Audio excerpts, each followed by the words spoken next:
I'm sorry. Yes. Yes. Far left changes the chapter. Yes. Oh. Yes, it is. All right.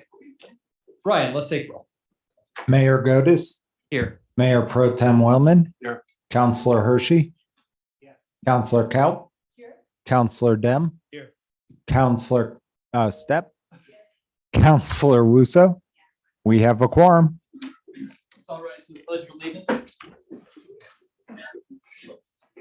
Oh, they moved the flag. I wasn't here. I pledge allegiance to the flag of the United States of America and to the republic for which it stands, one nation, under God, indivisible, with liberty and justice for all.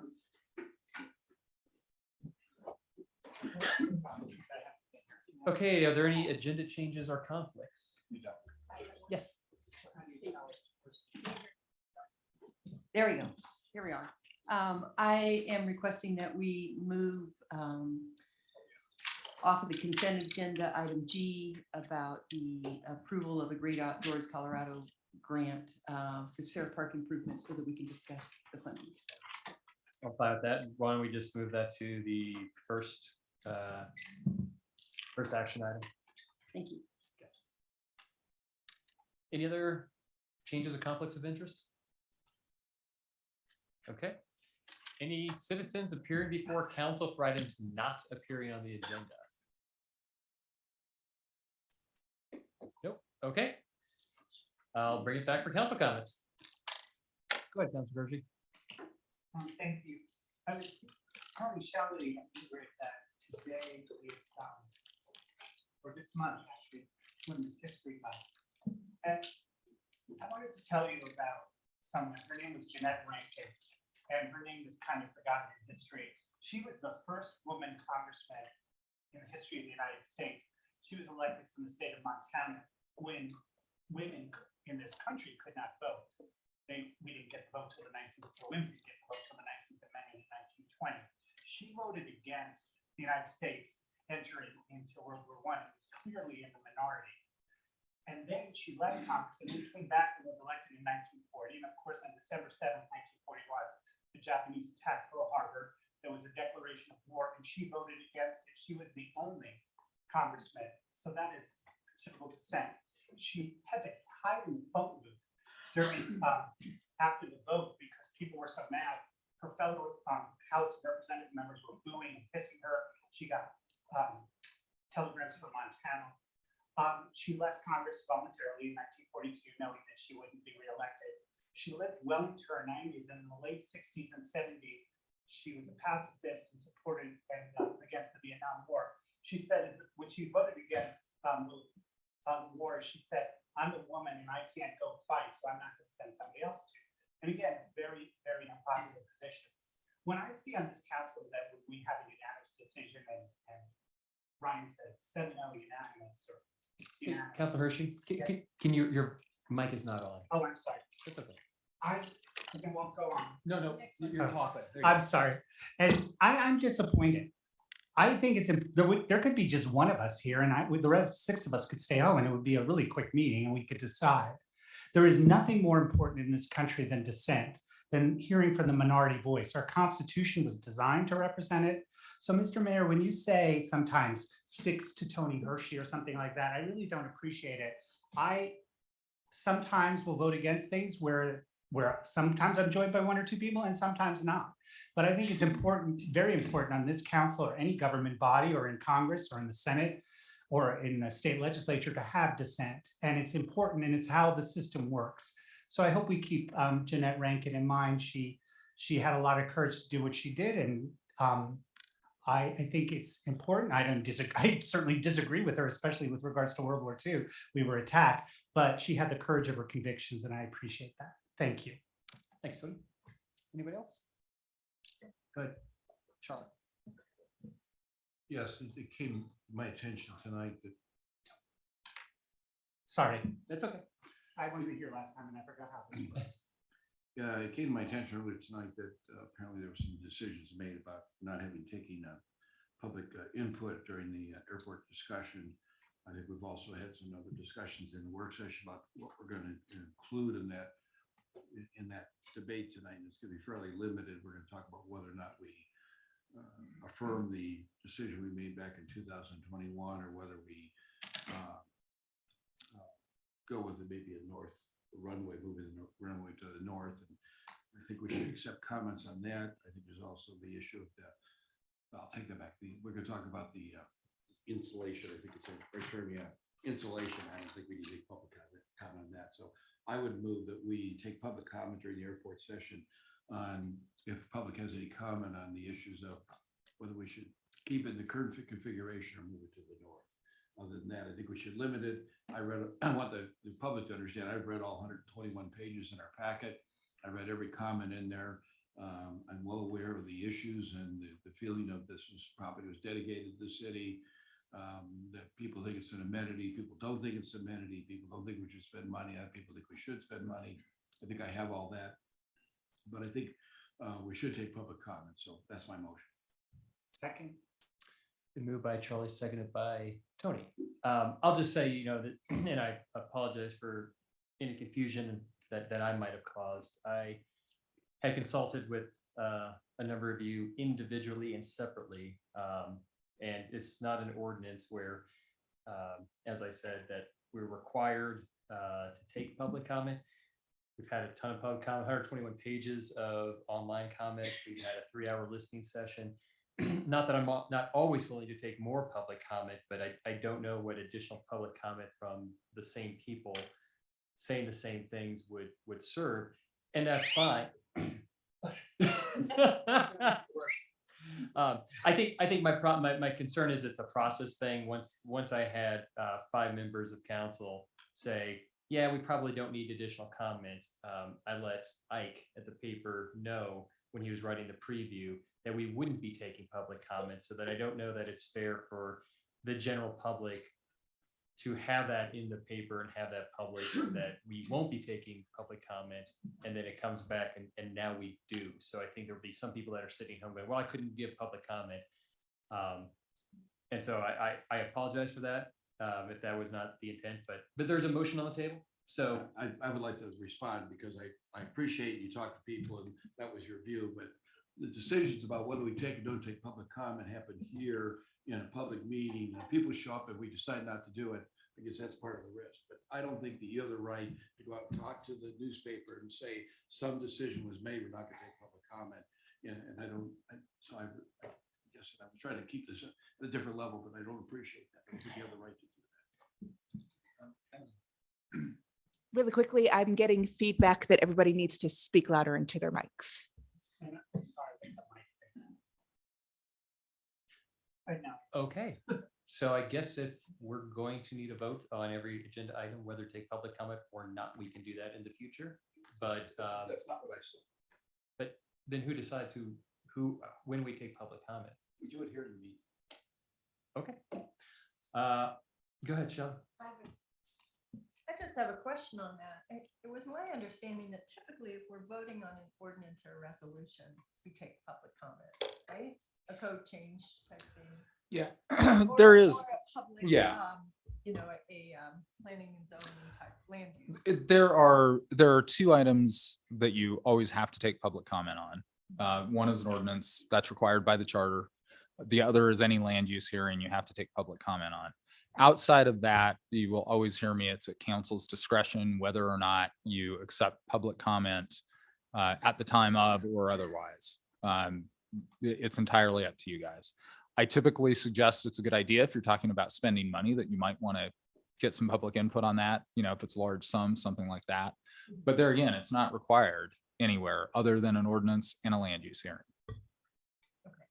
And I will just say that I agree with the mayor that we have had an abundance of public comment on this issue over and over again, but since there is question and controversy about it, I don't mind taking public comment tonight. It's kind of my impression that if we weren't going to allow it on this particular issue, we might allow people to speak during the public comment period. So I'm a little torn on this, but I'll support the motion for this evening. Okay, well, let's call the question.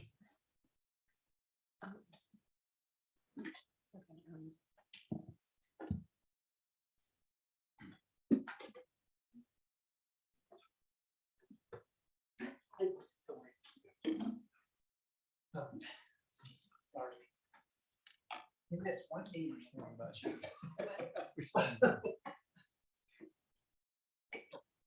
Motion passes 6-0. Aye for Mayor Pro Tem Willman, aye for Counselor Wuso, aye for Mayor Godis, aye for Counselor Dem, no for Counselor Stepp, aye for Counselor Kaup, aye for Counselor Hershey.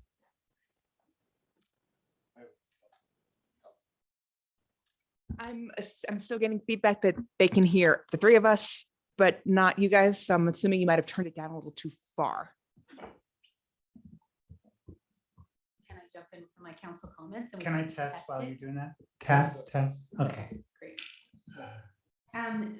This week, we at the city did a service awards, a ceremony for those who have worked for the city and just a celebration for their commitment and all the hard work they do for the city. And I just want to make sure that everyone in the community knows that we do take these opportunities to support and celebrate the people who work so hard for the city. But in addition, I just want to say thank you to Deborah and everyone who helped organize that. That's sometimes the forgotten thank yous.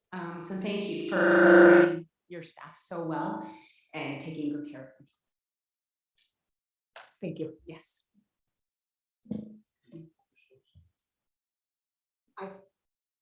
I cannot hear you, Charlie. Sorry, do we publish those in the paper or anything so that those people are recognized in the public, or do you not? We have not. Typically, a lot of our staff is very shy. Our PI. We will be sending out a press release. All right, thank you. That answered my question. Thank you. It has not left yet, but it. Shy or not. Mr. Mayor, thank you. Just to kind of piggyback on that a little bit, I wasn't able to make the awards, but I do want to express my gratitude to all city departments. I had the privilege of touring most of them over the past 2 weeks, and I met some really cool people. And I just wanted to let everybody know out there who's listening tonight that we have an awesome city hall. We have fantastic staff. These people do an amazing job day after day. And I am very thankful that you guys took time out of your busy day to show me around and fill me in of what you do. So thank you very much. Good job. Thank you. And we only paid them like $100 to do that. This was totally unplanned. It's a little gratitude session. Okay, and I just wanted to bring up one item that we had an Arts and Culture Board meeting on Tuesday night. Again, it's a great group, and thank you all for supporting Public Art Plan.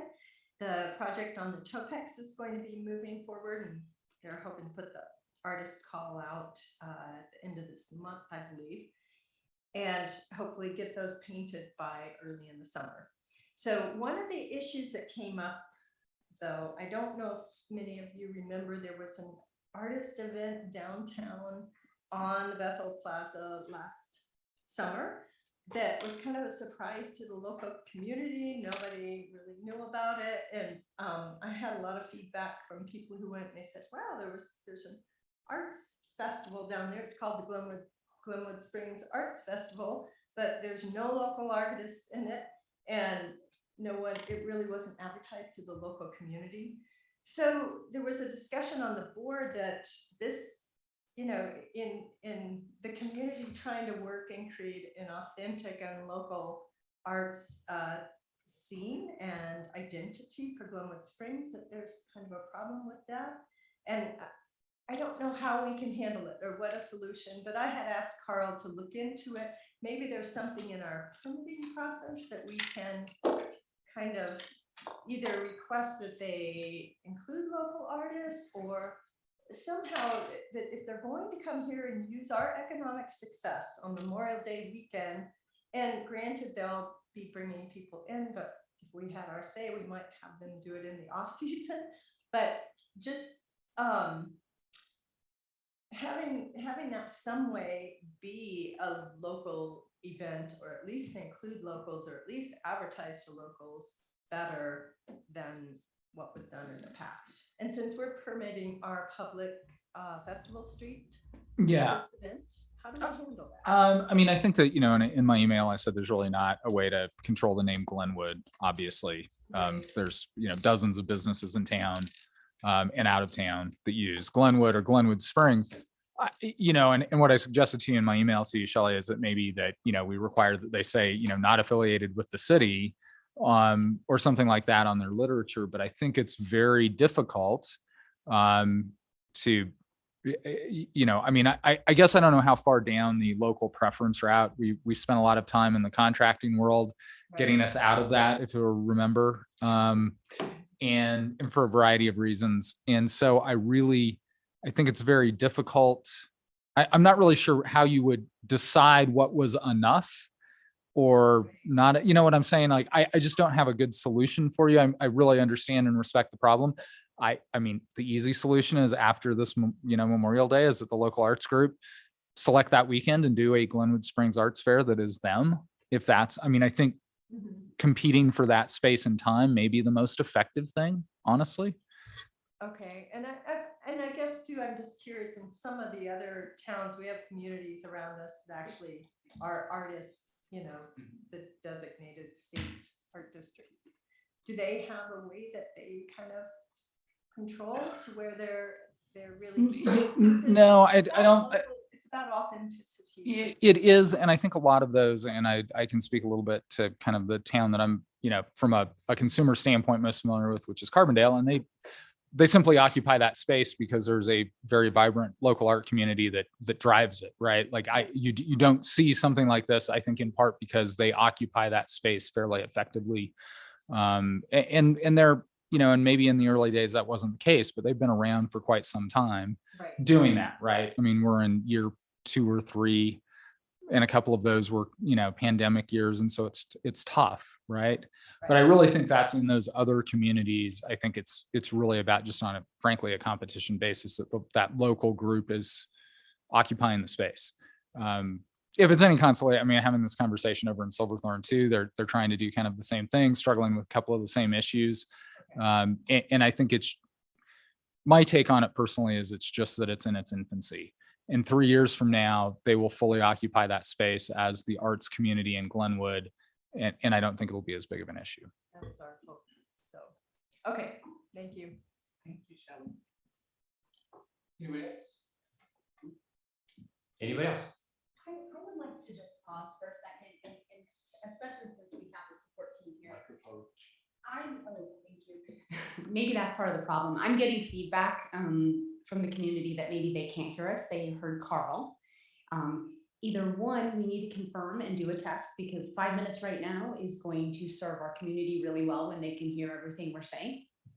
So either one, a quick exercise and a reminder of how we do this, get close to your microphone, make sure it's on, or 2, we just need to do a test. Alyssa? Right now on the Zoom meeting currently, Okay. I can hear you guys. Okay. There is kind of like a fishbowl effect. Okay. I'm getting some like echoing when you guys are speaking that Mhm. I'm not getting when Carl and Deborah and Ryan are speaking. It is different technology that is running your guys' mics. I have adjusted some levels to try to bring your guys up, but I think I can hear it in the room as well as in my ear, but there was feedback in it. So it is up as high as it can be without Okay. having that feedback. Okay, great. And then do I have my microphone on 4? And everyone can hear me consistently? Where do you see a number? You Don't can't change the adjust- The little Don't window. adjust that? So yours is on our, so that's. Oh, We want this volume on. So these are Okay. channel- And I tried to turn my. Yeah, that's phone off challenging. again. yeah, do that. It was spectacular. I was have a good time. Actually, Ryan, yours is the worst. Your microphone. I'm I'm not saying you're the worst. I'm saying your microphone is. Yours is loud. I know, but when I listen to it on Zoom, I am crystal clear. Oh, Everybody else is a little, I am crystal clear on Zoom. Because you're always crystal clear, you're always fine. Yeah, well, They are gonna be back. I just like listening. to Hello, myself. hello, hello. I really like listening to myself. No, I put mine about. in the you middle. will, give me the Bobby here. Oh, really? Okay. It'll be something. Mhm. It's not- Oh, okay. Okay, great. That might be the feedback. Okay.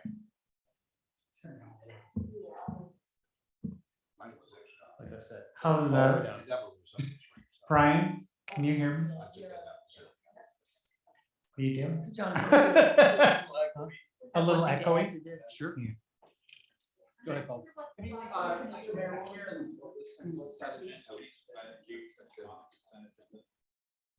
Yes, I didn't know if you guys formally did that, because we moved on past the agenda changes. We haven't We did. formally approved it. we haven't done the consent agenda yet.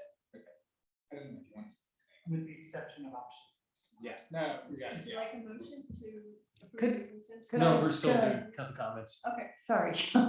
One other thing that, kind of in relation to what Ingrid was saying is last meeting, I noticed people were missing opportunities to speak. You used to have, at least in the Zoom meeting, you could tell when people, their hands raised. And is there a way to kind of identify people to say, oh, we still have people who want to speak? Sorry, Alyssa. You're good. So there will be a way to do that. There is a way with the way it is now, but what it looks like is you hit your mic button, your ring turns red, and then Jonathan has to tell Ryan to go ahead and let whomever's next talk. So it'll be a little bit clunky. So we're gonna wait until we have the proper setup, which is actually what we ordered. The company made kind of an executive decision to not send us that piece because we had moved the voting over to Ryan's station, not realizing that we still needed it for another purpose. Thank you. So they are getting us this other station for Jonathan's area that will have a screen on it where he'll be able to see that list of who has requested to speak and be able to unmute people. So Okay. we're Excellent, waiting on- not a problem. I'm just asking for tonight, if we see each other down the aisle and somebody says we're ready to vote, that somebody else mention it, so that we're just kind of aware. I usually see Charlie or Tony doing it, and I'm like, wait, he's got something to say, so if we can keep doing that, that'd be great. Thanks. And I'll try to do my best, but I do not have fish eyes. So if I'm listening to somebody here and somebody's asking there, just know I'm trying really hard. And if you guys can say, well, if you can say like, hey, it looks like so-and-so had their hand up next, that would help me out as well. So any other comments? Okay, I have a couple. Charlie, I appreciate your comments and the vote. I was wondering, Marco had a good suggestion to me earlier that what he has done in his years in P&Z is limit public comment to people we haven't heard from. So people who did not attend the listening session, who haven't commented in our 121 pages online. If those are new people, new voices, new things, is that a kind of a medium ground we can do for this evening? Or do we want to hear from people even if they're actually on our airport commission and have that voice? Go ahead, Charlie.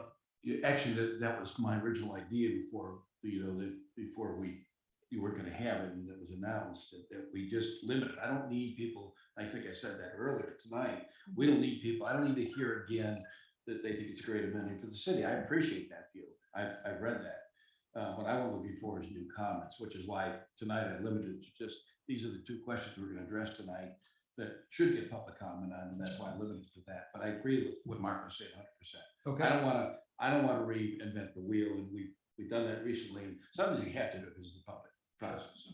So I'll make a motion that we just take new comments from people who have not commented before in the public process with either the okay. Through either the online portal or the listening session. Second. Okay, move myself, seconded by Tony. Ryan, let's call the question.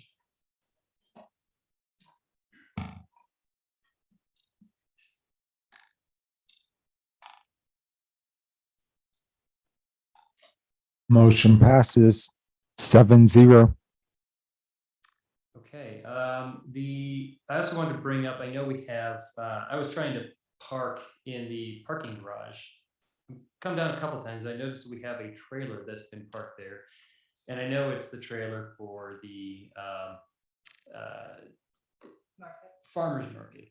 And whether or not it's a nonprofit or not, we've talked about this for 3 or 4 years, and I don't know that the city needs to be in the business of storing or using public facilities to store either private or nonprofit, but non-governmental property from both a snow plowing standpoint, a space that the public could actually use, and a liability standpoint. I know a previous council, many councils ago, said, don't worry about it. But that parking lot gets full a lot of times with White River employees. So it's hard enough for the general public to park there. So I guess since a previous council, I don't think that staff is beholden or we're beholden to any decision a previous council 10 years ago made. But I think staff would like some guidance. So if that's the case, I'd make a motion that as a policy of the city that we do not store private, non-city resources within city facilities. Okay. Yeah, okay. Move myself, second by Councilor Hershey. Go ahead. Shelley may have actually said, wanted to speak first. Oh, I'm just wondering if are we creating a new policy here? It seems like, don't we have limits on long-term parking in the garage anyway? Yes, we do. The farmer's market is going to come talk to you guys at the next meeting. They requested a chance to talk to you. Obviously, what is going on there is not allowed.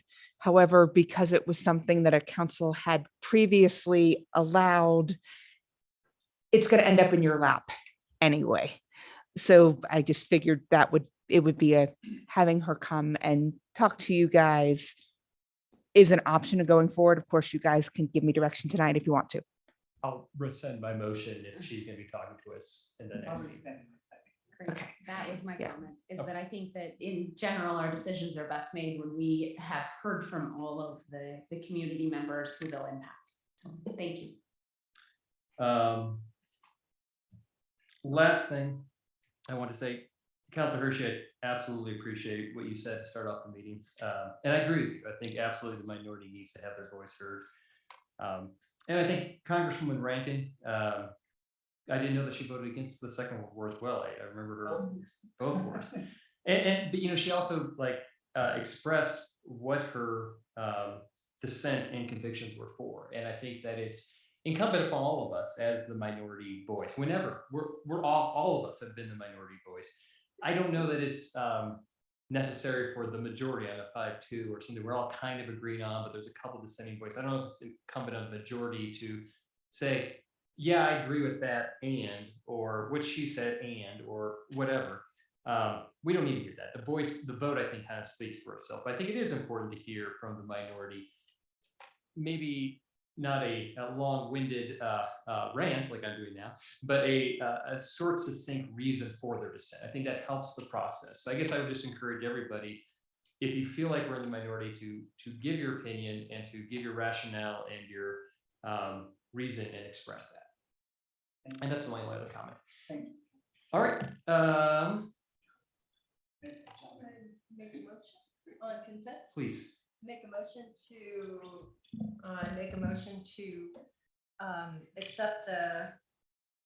approve the consent agenda items A through F and item H, and item G to be moved off for a separate vote. Second. Been moved by Councilor Kopp, seconded by Councilor Hershey. Ryan, let's call the question. Oops. So if you hit the wrong button on here, you can change before the vote's counted, right? Yeah, Alyssa. Sorry. She's gonna kill me. Yep. It's okay. Alyssa, you can change your vote real quick after you've done it, right? Yes, until Ryan. Okay. On the screen, you can still. Thank you. Until I hit stop voting, so Thank you. let me know. All right. Consent is unanimous. Okay. Are we gonna talk about unanimous tonight? Yes, our first regular agenda, not regular, our first moved agenda item is resolution 2022-13, item G. This is the Great Outdoor Colorado's Community Impact Grant for Sayre Park improvements. Councilor Stepp, you had some questions on this. I think Brian was going to start with the presentation on it for you guys. Oh, I'm sorry. Okay. Which I think it was going to address your questions. Sorry, I'm pressing the. Turn it up, turn it down.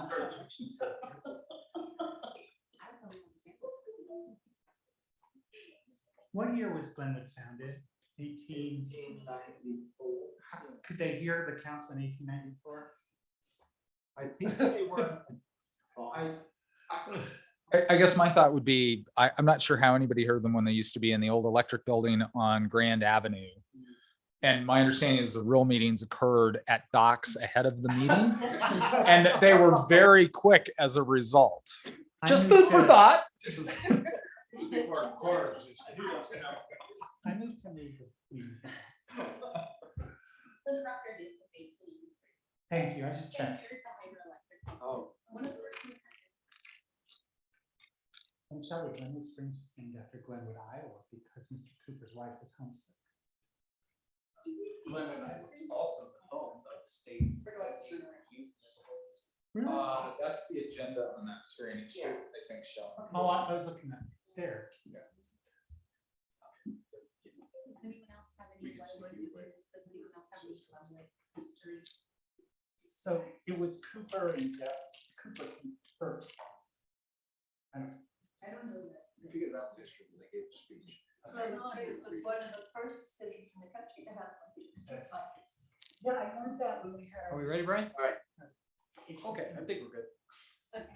Yeah, so, sorry, I'll just give you a real quick brief overview of the project and maybe answer a few questions before. So Sayre Park, just real quick, is our, sorry, this isn't advancing, let's see.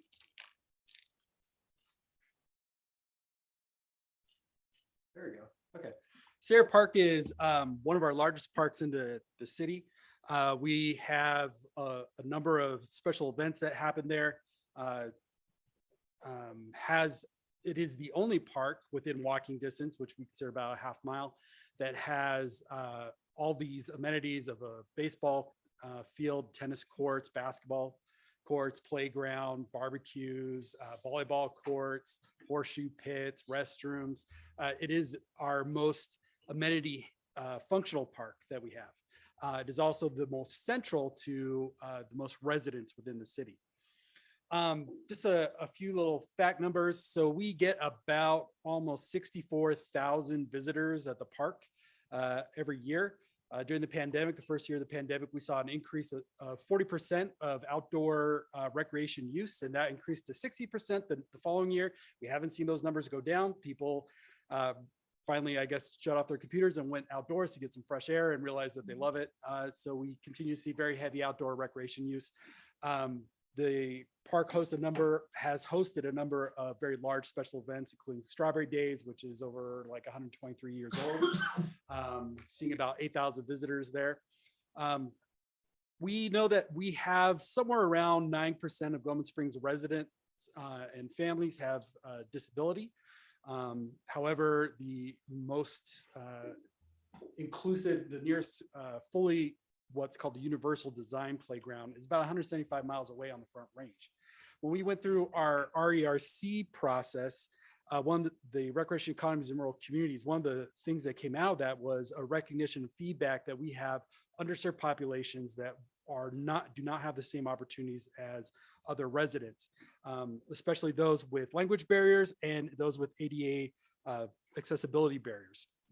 When I first came to the city 5 years ago, we met a lovely family, the Turners, Turner and Jenny Fautsco. They went through with us exactly what it's like to have a family with recreation needs and not have accessibility. We did a little survey and found that 9 out of 10 families felt their child with a disability did not have the same opportunities to recreate as other children. And when we looked at the overall demographics for Glenwood Springs and Garfield County, we have about 120 kids with some form of a disability in the community and over 11,000 people within the county that have a disability. This was identified as a hugely underserved population. want to go back to this picture real quick. The reason I put this up was in 2013, I had the opportunity to work with the Utah State Governor's Office for Economic Development. I worked with Brad Pearson in creating the very first Office of Outdoor Recreation in the nation. And it was a hugely successful endeavor and structure for state level government that is widely duplicated throughout the country, including Colorado that has its own now. We created it with a $500,000 grant program called Accessible Utah. The purpose of that was to increase accessibility for all residents of the state in outdoor recreation spaces. That program has now grown and is 5 different programs with over $8 million of grant opportunities. Again, mostly focusing on accessibility. And that's where these outdoor recreation offices originally came from. Hey, Brian, Yes. sorry to interrupt, but maybe Paul just has one question. I don't know. I don't know if we need a whole presentation if Paul just has a question on the agenda item. So I guess I'll just ask Paula. Do you have a question on the agenda item that can be answered quickly without, I don't know how long your presentation is going to be. I'm just trying to. No, and I appreciate the presentation. I did get a chance to see this a couple of years ago when you presented to us, and I think you had some consultants that helped. I know Ingrid and Marco missed it because they hadn't seen it, but and I think it's a great project. My question really was more towards council is this is a huge dollar amount. And that's the part that I just want to make sure that we're aware of, that in phase 1, we had some presenters come to us and said they had done some fundraising, and we felt it was a good opportunity to get phase 1 going. This was a great portion of the money. I'm not saying I'm for or against this phase 2. I just want council to be well aware that there is a $590,000 hold on our budget as a possible grant match, if I'm understanding that correctly. And I just want to say we should know what we're saying yes to, because it comes out of the budget, whether or not we approved it in the budget. I think when we talked about the budget, I had mentioned at that time, are we just saying yes to all this stuff? And it was mentioned to me that it would be brought back to us if we had to approve money. So it's not like it's a bad project. It's not what I'm saying. We just need to be able to say we're spending that kind of money as a council. And I do believe in the beginning of the Sayre Park project, we told you the dollars we would use would be park development fees. That is I think, what we're looking at here. I know Brian was looking to still, we're going after grant funding here. You're not giving us permission to spend $590,000. That will come back to you. Absolutely. It has to. I can't spend over $100,000, even if it's budgeted, without your permission. So if that's the clarity I'm looking for, is what does that mean as far as the funding, and how does that, what does Sure, it mean? yeah, I'll give you the Thank quick you. breakdown. So first, realize that the project 1.8 million is based off of engineering estimates when we did the planning for the park comprehensively. Council didn't want to jump into what was then a $3.2 million project. I can't even imagine what it is now, though. So I told council, that's okay, I'll do it myself. So we broke it up into 4 phases, quadrants, and we broke up what that engineering estimates were for each phase. So 1.8 is what comes out for this phase. That includes all these things, the playground, restroom improvements, sanitary irrigation, all that stuff. So how the funding breaks out is we have received $900,000 from the Land and Water Conservation Fund. That is a 1-to-1 match. That $900,000 match comes from Rotary Club, who has given us $10,000, and they're going after regional grants right now to increase that amount. GoCo Impact Fee Grant, which is on your approval for tonight, is what this item is, for $300,000. Community donations, which is where the bulk of this is going to come from. However, we wanted to have assurances that we could meet that match, so we are earmarking park impact fees and conservation trust funds for that 590. My goal is to not spend any of it. Have community donations and additional grant funds make up the rest of that $590,000. Now, if council wants to kick in money from capital, I am happy to entertain that. This is an amazing project that is Be just one of careful. those softball, feel-good projects for the community. And that's why we know that we can bring in a lot of community support in getting this done. And I appreciate that, and I just like that clarity for ourselves and for the public on where does this money come from and how are we doing it? So that makes it much clearer, and I appreciate it. And I hope the rest of the council, if they have questions regarding it, that they pursue that. Sorry, so Ingrid's thing. Okay. So my quick question is, and I want to just thank you, yeah, Jenny and Turner. There's some people He's that a lot older than that me, I first love. I want to just ask one question, and that is, what would be the time frame, do you think, before it would be back in front of us? Well, so right now we're waiting to hear back on we're doing the application for the GoCo grant. We'll probably go after 1 or 2 more grants, see if we can narrow down that margin a little bit. Awards for the LWCF are in fall, and it's I think a 3-year completion. Okay. So I mean, we'll probably look at when we go to do budgeting in July. Perfect. Probably have some pretty good conversations about what the schedule of that looks like. I imagine we'll start work next year. Okay, great. And then really just yet again, some more gratitude. I think that your first few slides just showing that this is an opportunity to support different demographics throughout our region, but in particular in Glenwood and kids, I think it's wonderful. Yeah. I agree, Brian, I'll echo that, and thanks for bringing this forward. It's going to be a great project, not just for the city, but to serve the whole region. So, and the Western Slope, I think that's fantastic. The only question I had when we talked about funding is, do we know an approximate balance that's in our park impact fee fund and the Yeah, conservation? that can give you exact numbers if you want. We have about 400 something thousand in park impact fees. We have a couple of large development projects that are coming online that is going to double that. Should be about 412 is what community development had given me on increase to that. And then we have oh, you're going to stretch me here. I think about that amount, about 400,000 in our conservation trust. Okay, so we have funding available too. If We do. We would like to use that funding for some other projects like tennis courts and Right. parks building, things like that. Okay. But if need, we can cover that. Okay, thank you.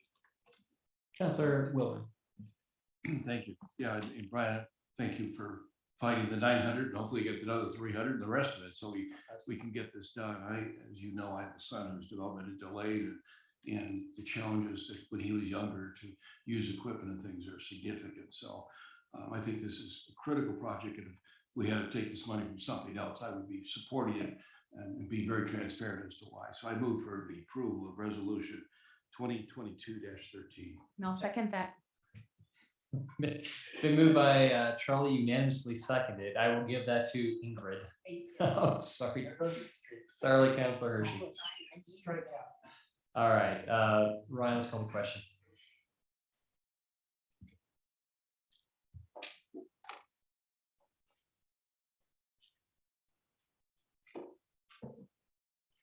It's unanimous. All right. All right, item number 10, victim and witness association bail appointment boards. Who is the Councilor Hershey? I'm all ready. Sorry, Mr. Hammond. I have to turn on my mic. Yes. So what's going on is, as you know, the bail board is composed of 5 citizens, 4 who are residents of the city, and 1 if they reside out. The police chief, or the chief of police is an advisory member, but he's a non-voting member of the board, as am I. We have 1 regular seat with the term expiring April 2025. So that's the upcoming vacancy. We have an applicant, Scott Courtney, a citizen resident, who was appointed to a regular seat in December 2021 with a term expiring in April of 22.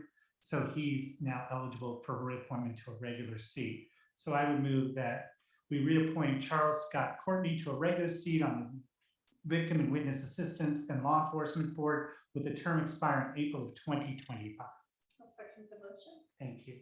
Moved by Councilor Hershey, seconded by Councilor Cup. Ryan, let's call the question. It's unanimous. All right, next is the volunteer firefighter pension board appointment.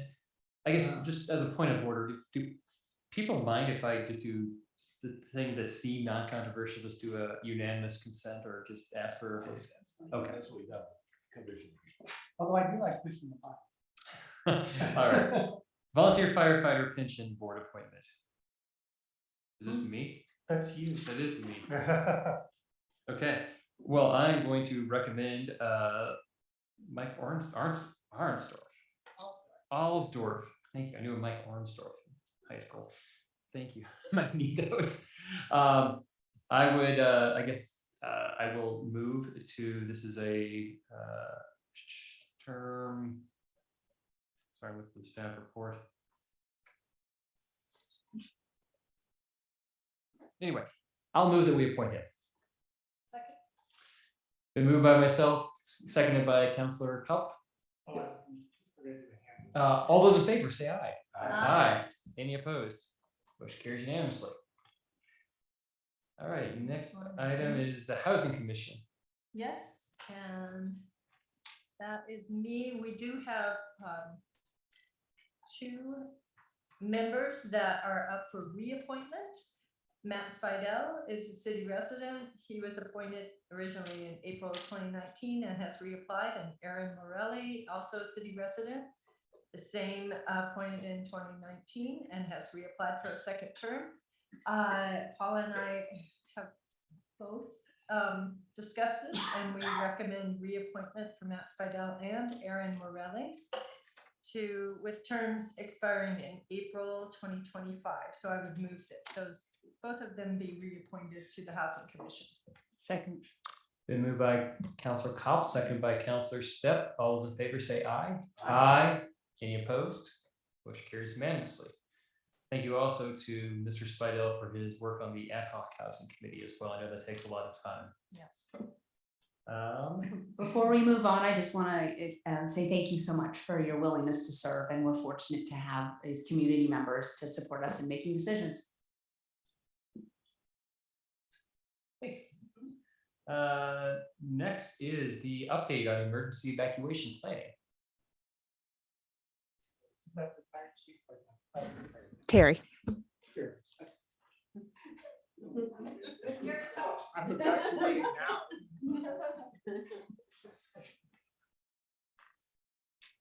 I do have some graphics if you guys want to see some of these locations, but just for the sake of being quick, I'm going to go ahead and describe it to you, and then I can bring up anything that you'd like to see. So as you know, we have been working with CDOT and FHWA to try to resolve some of our evacuation issues in North and West Glenwood. You know, I think that they were initially brought about and became a concern during the mile marker 11 fire, where we had a closure of exit 114. It happened during our PM peak hour movement, and all of that traffic flow coming from the south and trying to move to the west really backed up Highway 6. And once Highway 6 is backed up, you know, bumper to bumper, nobody can really move out of North and West Glenwood. So we've come up with a plan and have been working with FHWA and CDOT first on A-line breaks. They call them access control line breaks. So all the fencing that's along the highway, we would essentially cut a new road through from Highway 6 all the way back to the eastbound lanes on I-70. That access would be gated and then only open during the event of an evacuation.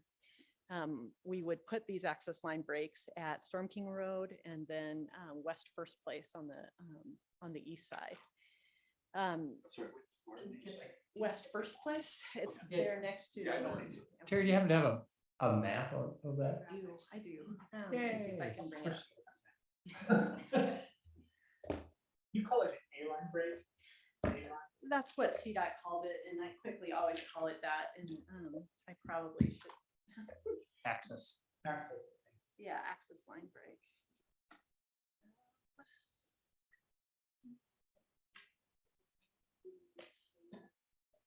This from there unless you jump to Zoom, but we can do that.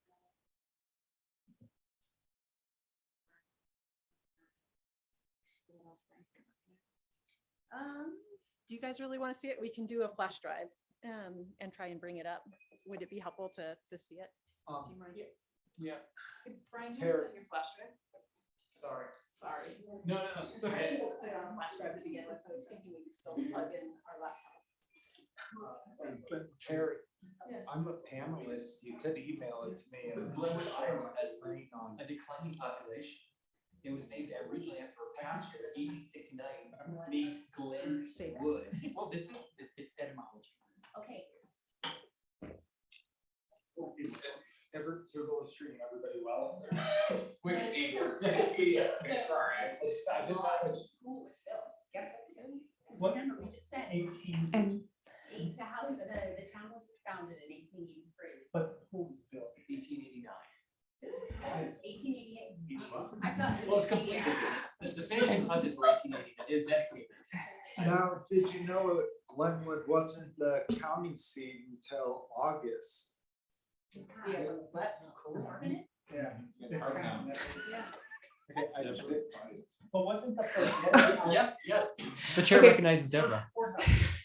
I hate to do this to Terry and I hate to do it to you guys, but we want to make a clip of this and post it. So could she start over once we get the map up? Yes. And I'm sorry, Terry. Yeah, totally. Are you sure you don't? Now you have to do. I'm pretty sure. Yeah. I'm sorry. No, now that you spoke up, the chair recognizes only Glenwood Tribune. Can people still hear us? You guys are on a roll. I will give you credit. I can hand this to you and then you can. and maybe- Dan Blankenship, what do you know about Glenwood Springs history? Or. I know that Brad helped you build the bridge. Yeah. Here we go. I think that's kind of jilted your view of the history. It was Ingrid, it was Isaac Cooper and Walter Deborah. So Isaac Cooper's wife and Isaac was. We could do a family feud style. Oh, the next film we can style But we're still. Yeah. Yeah, that's But the first. awesome as always. All right, so I guess I'll start over and maybe with the description because, this is, we've actually made this presentation to CDOT and FHWA with, a description of the problem and maybe it'll help. So again, our thinking about evacuations really started to, I guess, coalesce, become more of a problem when we recognized the issue around the mile marker 11 fire. At that time, the fire was in the canyon. Gary was watching it closely. It never crested the ridge between, the South Canyon area and West Glenwood, but the exit 114 did have to be closed. And it was closed because they were hauling or taking water out of the Colorado and moving it over to the fire location. So whenever they're moving water across I-70, they have to close the highway. So the highway was closed in both directions. We were monitoring it closely. There really wasn't, an evacuation need. But because that incident happened in the PM peak movement, we had a lot of people coming through Glenwood, as they always do, headed from south to the west. They stacked up into Highway 6, this black line, essentially from the 114 all the way to the 116. And when that happens, all of the side streets that connect into Highway 6 there really can't move anymore. There's no way through bumper to bumper traffic. So, our solution to that, our thinking around that is to try to create ways to cross from Highway 6 back to the eastbound lanes on I-70. We call them access line breaks or short A-line breaks if we're talking to CDOT. So let me see if I can show you one of the locations that we're planning on right now is the Storm Creek King Road. Again, the access would be gated and only open during the event of evacuation.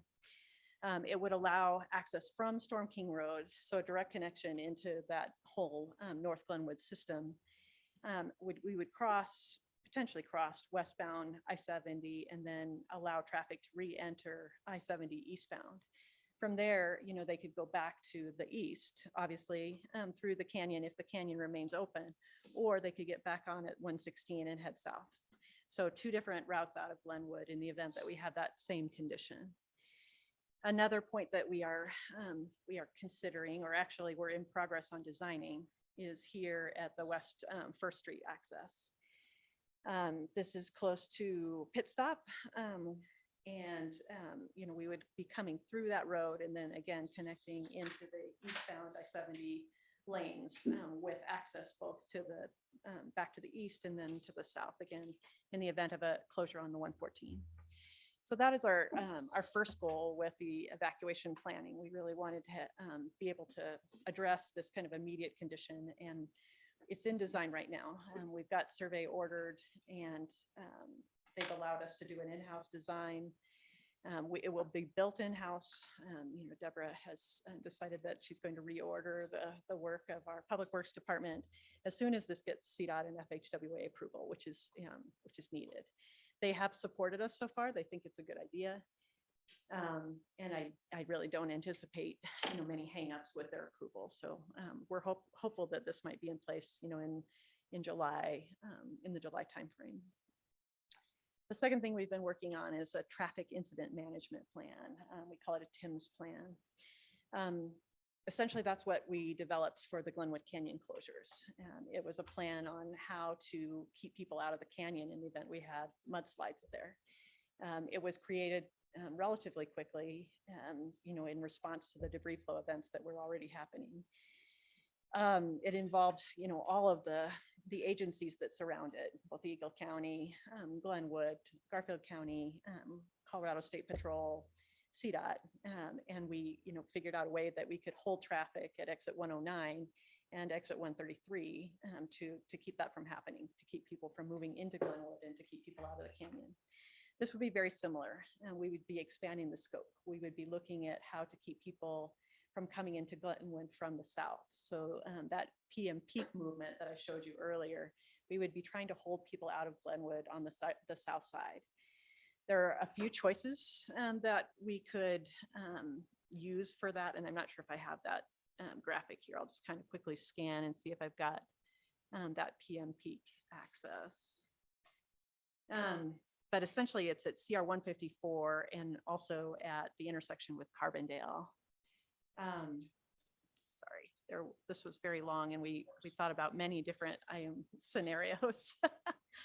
But irregardless, we were trying to find a place on the highway where we could actually turn people around when they were coming into town from the south. And again, we think that Highway 154 and potentially 133 there at Carbondale would be those points. We haven't fully developed this plan. That's just our initial thinking about it, but we did meet with Patrick Chavez, who is the statewide TIMS program coordinator, and he was very positive. He really thought that this wouldn't be as long a process as we thought it might be. He agreed that they had some upcoming safety meetings that he could begin to talk to some of the partners that are involved in this kind of planning about this condition, and he really wanted to set the initial TIMS group first, the core group, and then set the conditions that we were going to be addressing through the TIMS plan. So if it's a fire in Glenwood, which direction it is coming from, and where are we going to stop traffic, those kinds of things. So they're getting started on it, soon, I guess, with these next safety meetings that Gary's a part of. And then, we will be brought in as they develop that first core team and those first ideas. So I'm hopeful that, this will be a 1 to 2 year long process as opposed to a multi-year process. Once we have the TIMS plan, I think it can be adopted, both by our city and perhaps by CDOT and other jurisdictions around us to help fund some of those elements. We've talked about, structural controls that we could have, gates and that kind of thing that would help us with closures. So finally, the third step is a traffic emergency management plan, a TEMS plan. So that is an internal Glenwood plan. A lot of these slides actually have to do with our thinking of closures internal to the city. You know, some of our movements and what we would do to control those movements, how it could close. You know, we've talked about how it could be staffed. You know, we obviously have a very limited staff at our fire department, a limited staff at our police department. You know, we might be able to expect some help from CSP, but perhaps not. You know, if there's a wide scale event happening, we would want to have other alternatives in terms of staffing. We've talked about, structural controls, what would we put at each intersection so that we could quickly deploy traffic control there. So these are, this is our most preliminary thinking. We really wanted to have the TIMS plan in place before we really got too far along with the internal plan, because that internal plan is very contingent upon stopping traffic outside of Glenwood. If we can't do that, it's really difficult for us to do anything internally. So those are our three ideas. That's where we are. It seems like it's not going to take quite as long as I thought it would. And I do think that now that we have an indication that the TIM plan could go more quickly than expected, I think that we might try to run the TEMS plan, the emergency management plan in parallel. Now that it looks like it will be supported and we'll be able to get through that process. Terry, I just wanted to clarify two things. Sure. That while it will take a little longer to get to the TIMS plan, it was my understanding that the first thing they would focus on would be our evacuation needs and that they could implement that before the whole plan was done. Yeah, I think that's what we heard from Patrick Chavez. So again, hopeful.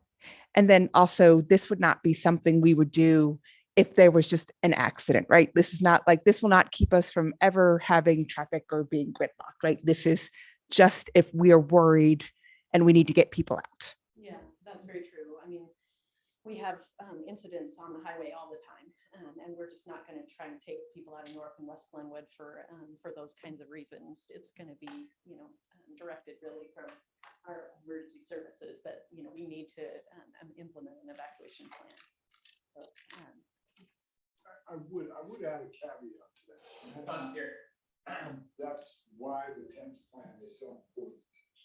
That even Gary, it's really important you speaking to the mic. Thank you, sir.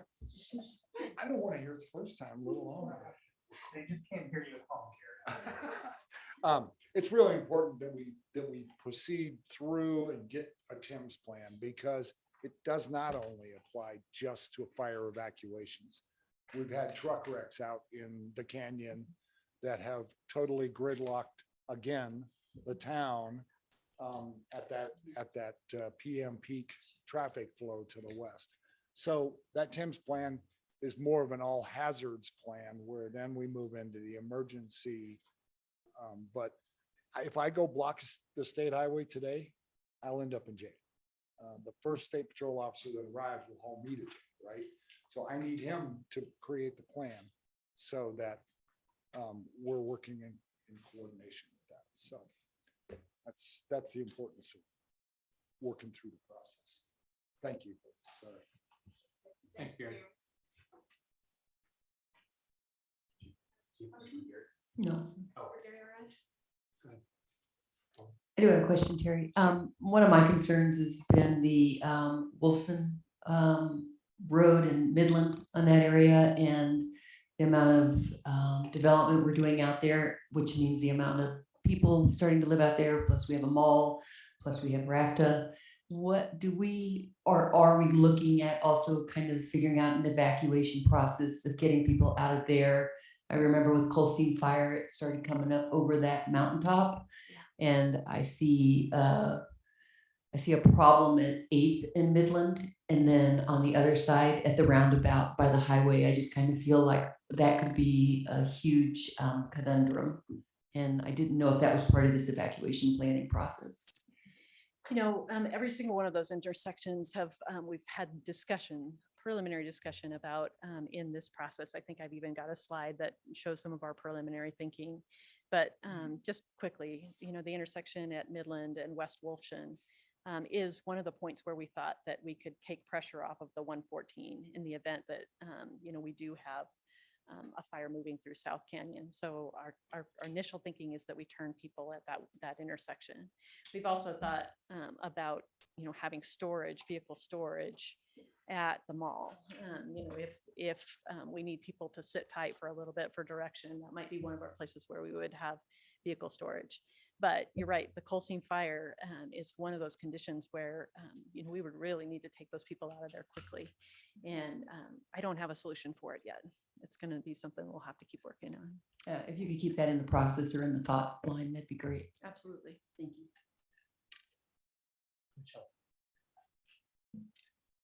Terry, there was a suggestion that actually came out of the airport listening session. Somebody talked to me about having our, for the TEMS plan, the internal emergency plan, is to have that coordinated with the school district. Just because we have 2 schools out in West Glenwood now, and having all the parents go there in a panic to try to pick up kids. If there's a coordinated effort, that they know they'll be safe on buses or whatever that plan is. Seems like will they be included in the planning? Yes, they will. Okay. Yeah, that's super important.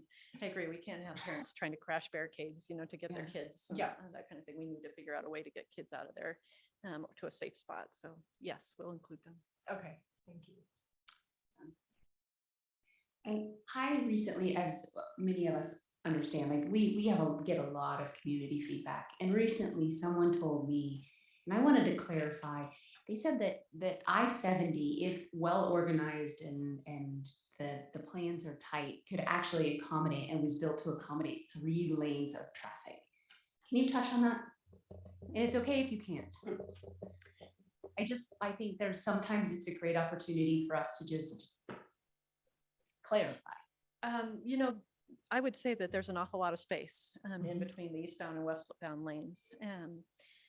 CDOT has a whole bunch of design parameters about how they, they accommodate cleared zones and that kind of thing, accidents on the highway. As Jen would say, almost anything can be done with enough money and bad sense.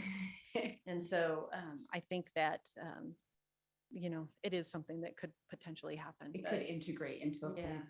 But whether CDOT would be willing to cooperate on something like that, I don't know. Okay, great. Thank you.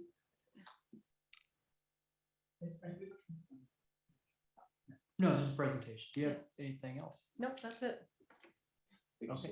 And Thank you, Terry. I just have a real quick, you might have said it, but when do you think that we might, with your conversations with CDOT, be able to have those A-line brakes in place? Who pays for them and how, So right now, it's really a city effort. We're estimating about 50 grand in total to put those in place, and we're paying for the survey. We've authorized the survey.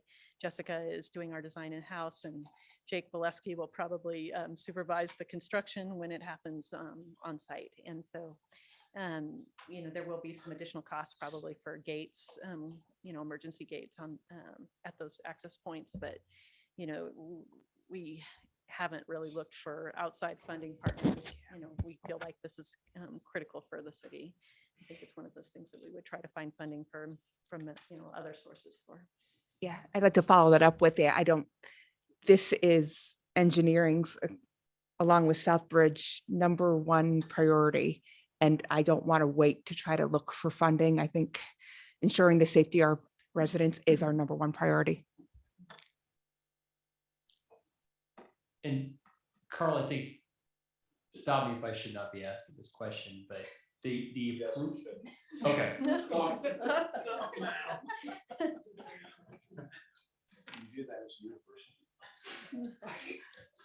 Thank you, Terry. You're welcome.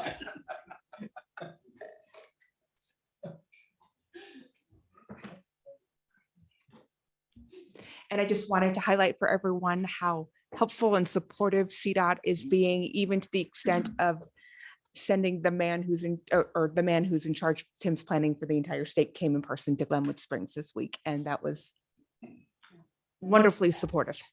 Yeah, thank you very much, CDOT. That's huge, and having your eye on this community as we deal with these things and showing that support's really, really appreciated. All right, request for additional funding for the 27th Street Undercraft project.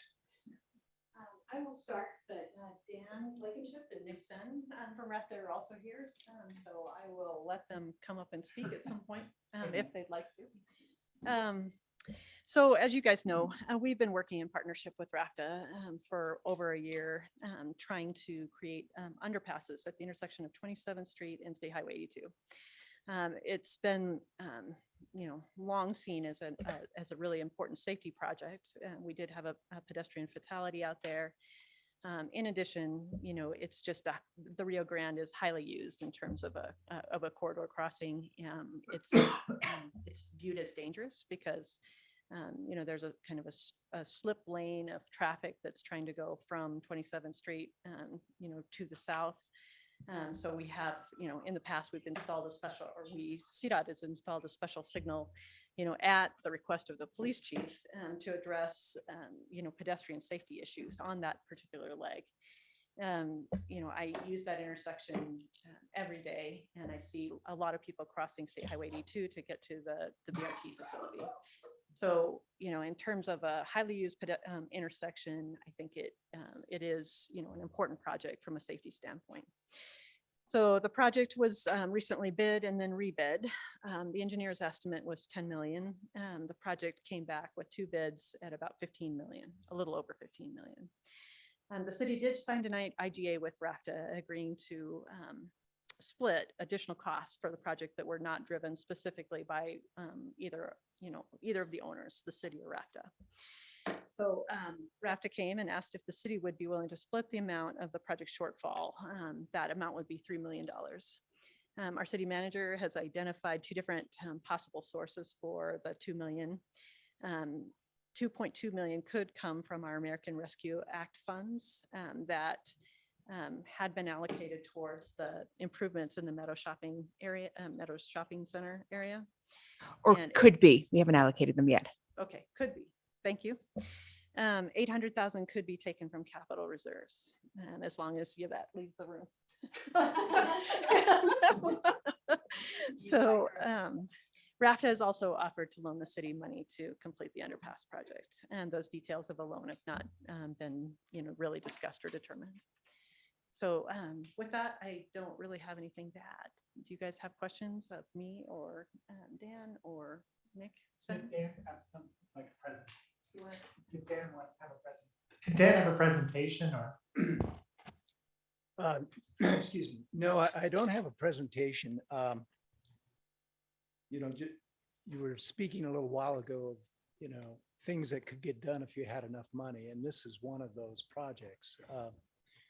What we're seeing these days, and I'm sure you're experiencing some of the same things that we are, our bids are coming in a lot more than our engineer estimates. And we've also found that if we delay a project, it's the goalposts keep moving. So, we think it's one thing and we try to get money to fill that gap. And then by the time we get the funds, then the gap has grown some more. I think in the case of the 27th Street pedestrian underpass, the good news is that we have a bid. And the bid is fixed until the 18th of May. The bad news is that, we have a $6 million gap. And we also have some grant funds, $4 million that we've gotten from CDOT that would be at risk if we delayed this project beyond, I think, July 31st of 2024 for about $3 million of the $4 million in grant funds. We're still trying to figure out if the RPP funds are set to expire by the end of this year. We have received some word from CDOT that they might be willing to extend that. So we have a little time to kind of figure out what approach we want to take. we can reject all the bids and just sit on the project for a while. And, you know, possibly the things will get saner in terms of bids at some point in the future if supply chain issues get worked out and labor shortages get addressed and affordable housing gets resolved and so forth. But the cost could as easily go up, you know, in the foreseeable future. So why I'm here today, and I wanted to correct one, Terry rarely gets anything wrong, but I do need to correct her here, and I try to communicate this to Deborah. This offer that is being made is really just a concept that I am floating with you because I haven't really talked to the RAFTA board about this yet. And hopefully they're not watching this Zoom meeting. One of them is. A couple of them are, yes. You're sworn to silence, hopefully. I didn't think that it really would merit a conversation with the RAFTA board unless the city council expressed some interest in looking at the potential of RAFTA fronting the $6 million and then developing some kind of no interest repayment schedule for the city. We prepared a few things that we provided to Deborah that were, you know, it could be 5 years, it could be 10 years, 15, maybe 20 years or something like that with an annual payment of on the high end, $600,000 a year for 5 years or $150,000 a year for 20 years. I recognize it's a, you know, it's a lot of money. And at some point you have to ask yourself the question, well, is it really worth this investment? We have plenty of other things that we can spend money on, and we know that you do as well. But we have put a lot of work into this project. We have done our best to garner grant funds, and we'll continue working to see if we can find some more to kind of reduce that gap that we would need to pay for. And it would be good, we think, to actually get something constructed. And we think that this project really is worthwhile. It's a safety concern, particularly for people on the Rio Grande Trail that are headed north.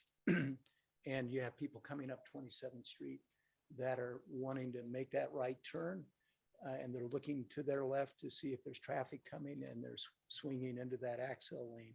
And then there might be a bicyclist or pedestrian that has a green walk light and they're stepping out there. And this was a safety concern that was identified and communicated by Terry Wilson when he was the police chief. And we would have, with this project, a safe crossing underneath 27th Street and one also going across Highway 82 Grand Avenue. That would make it so much easier for people to get across these two very busy roads. And you know, there's development that's going on out there. I was out that way the other day and I saw that housing project that's going in above the Bus Rapid Transit Station. We have a trailer park that's just down the road that has residents that use our service that have to cross that road all the time to get to and from the Bus Rapid Transit Station. And there are a lot of other people that live in that area and businesses in the future that may redevelop some of the businesses that are there now. And by putting this improvement in, it's going to improve the flow of traffic for the motorists on 82, speed up the sequence of signal timing and that sort of thing, because it'll take the pedestrian phase out of it. And we would love to be able to do it, but we want to know whether or not this is a priority for the city as well, and whether or not the city is interested, at least exploring some type of a proposition where RAFTA would maybe front the funding, and then the city could pay back, you know, over some period of time. And if you are, then I would talk to the RAFTA board at the April 14th meeting, and they might not approve it. They might say no, but they might say yes too. And depending upon whether or not the council is really interested in moving forward with the project. Question. Okay, I got a lot of hands. I have So, a comment, yeah, let's do questions first. Paula, then Charlie. Paul, then Shelley. Go ahead. A couple questions. Dan, and Terry,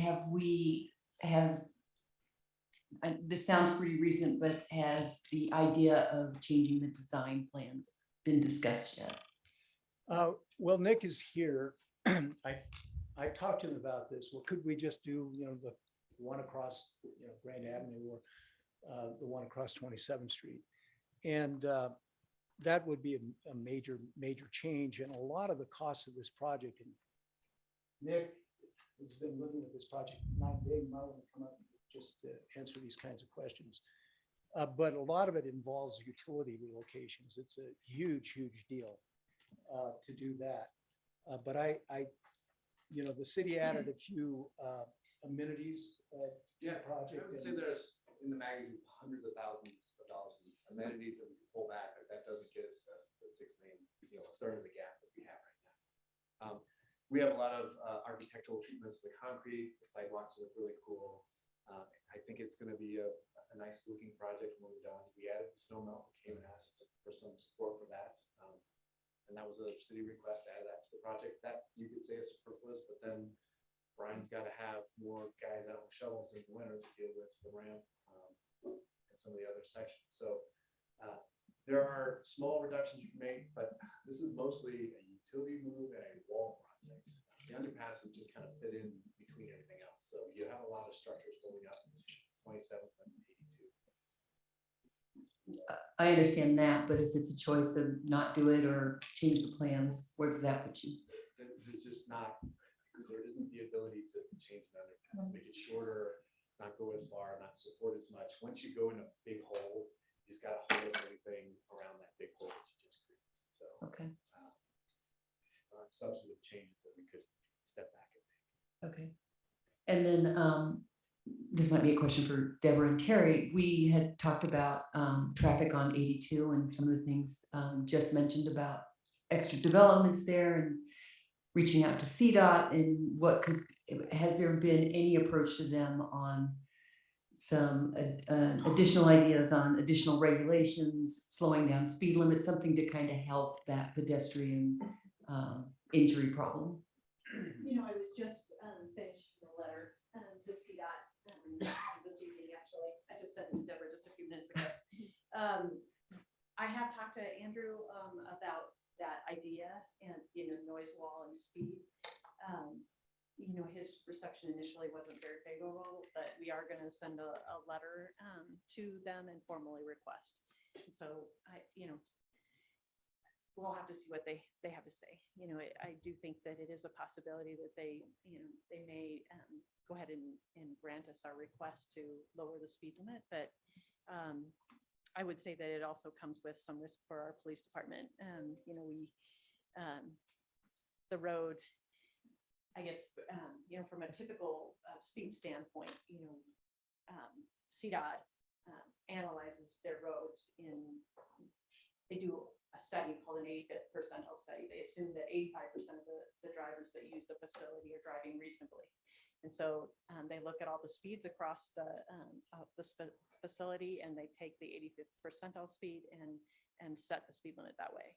And if they did that, on that particular section of road from 27th Street South, the speed might go up, And I recall that you have told me this before, but Yeah. we don't have the speed limit set at a lower limit to start with, so. And we can, I would like to say is that, it's a special issue. We have to pay more attention to it. If we're going to go ahead and set it at 25 miles an hour like the rest of town, it just creates a point where we need to then have Chief Garrison and staff out there making sure that people really are going 25, because otherwise it's the same as a condition we have today where we posted it at 45 and are they really driving that? Right. $6 million could get you a lot of policemen.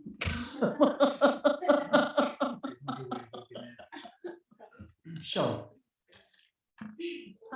Dan, I think this question is for you. So wrapped a long term, you guys have purchased the old CME. 505 27th Street, yes. Okay, and the plan for that is for that to be parking for the BRT station, correct? Yes. So how will all of those, as we know, there's not parking on the side, the east side of the highway with the BRT station there. There's very little. 40 spaces. So if we really want to, long term, if that's staying as a main BRT station for Glenwood Springs, if we want to have people to be able to access that and park on that lot on the west side, how will they get to the BRT station safely without the underpass? Well, they would have to use the crosswalk. And Okay. So we'd have potentially many more people wanting to cross on the surface of the highway. I think so. Plus you have the housing that's going in there. And, I think as I look at the underpasses that have been created along Highway 82 in the Mid-Valley area and up towards Aspen, I think they actually encourage people to use them, and it kind of funnels the traffic across the roadways. It's just safer, and now people may be looking for other ways to get across that are, maybe they go down to 23rd or some other place to get across the road rather than try to cross there. Okay. But, they'll do what they need to do in order to get from one side of the road to the other. And this is a common problem that we face, throughout the Highway 82 corridor. Right. Okay, thanks. Any other questions? Okay. Great some comments. Charlotte? Yeah, first of all, I think that I appreciate all the partnerships we've had with the raft on a number of different things. And the reason I preface it with that is that the next item we're going to talk about is, tunnel dealing with the South Bridge and projected costs of that being significant. And my concern there has been, how do we pay for that? And so I guess in my view, that's higher priority because it provides an evacuation route for a fire up a 4-mile area and things like that. On the other hand, I'm intrigued a little bit by the idea that if we could get this at a very low interest, preferably free loan over a period of 20 years or so, that might be something. 150,000 is much more palatable, and we can kind of build into our budget over time. And I don't know, gets into some legalities and our ability to borrow money and things like that with Tabor, but I would at least like to explore that. But other than that, I can't support coming up with another $3 million right now because we just don't have the extra funds to do that. So, we need to keep these other things moving forward, these other projects. So I do, and I do that really reluctantly because I really do appreciate the partners we had with RAFTA. So. Thanks, Charlie.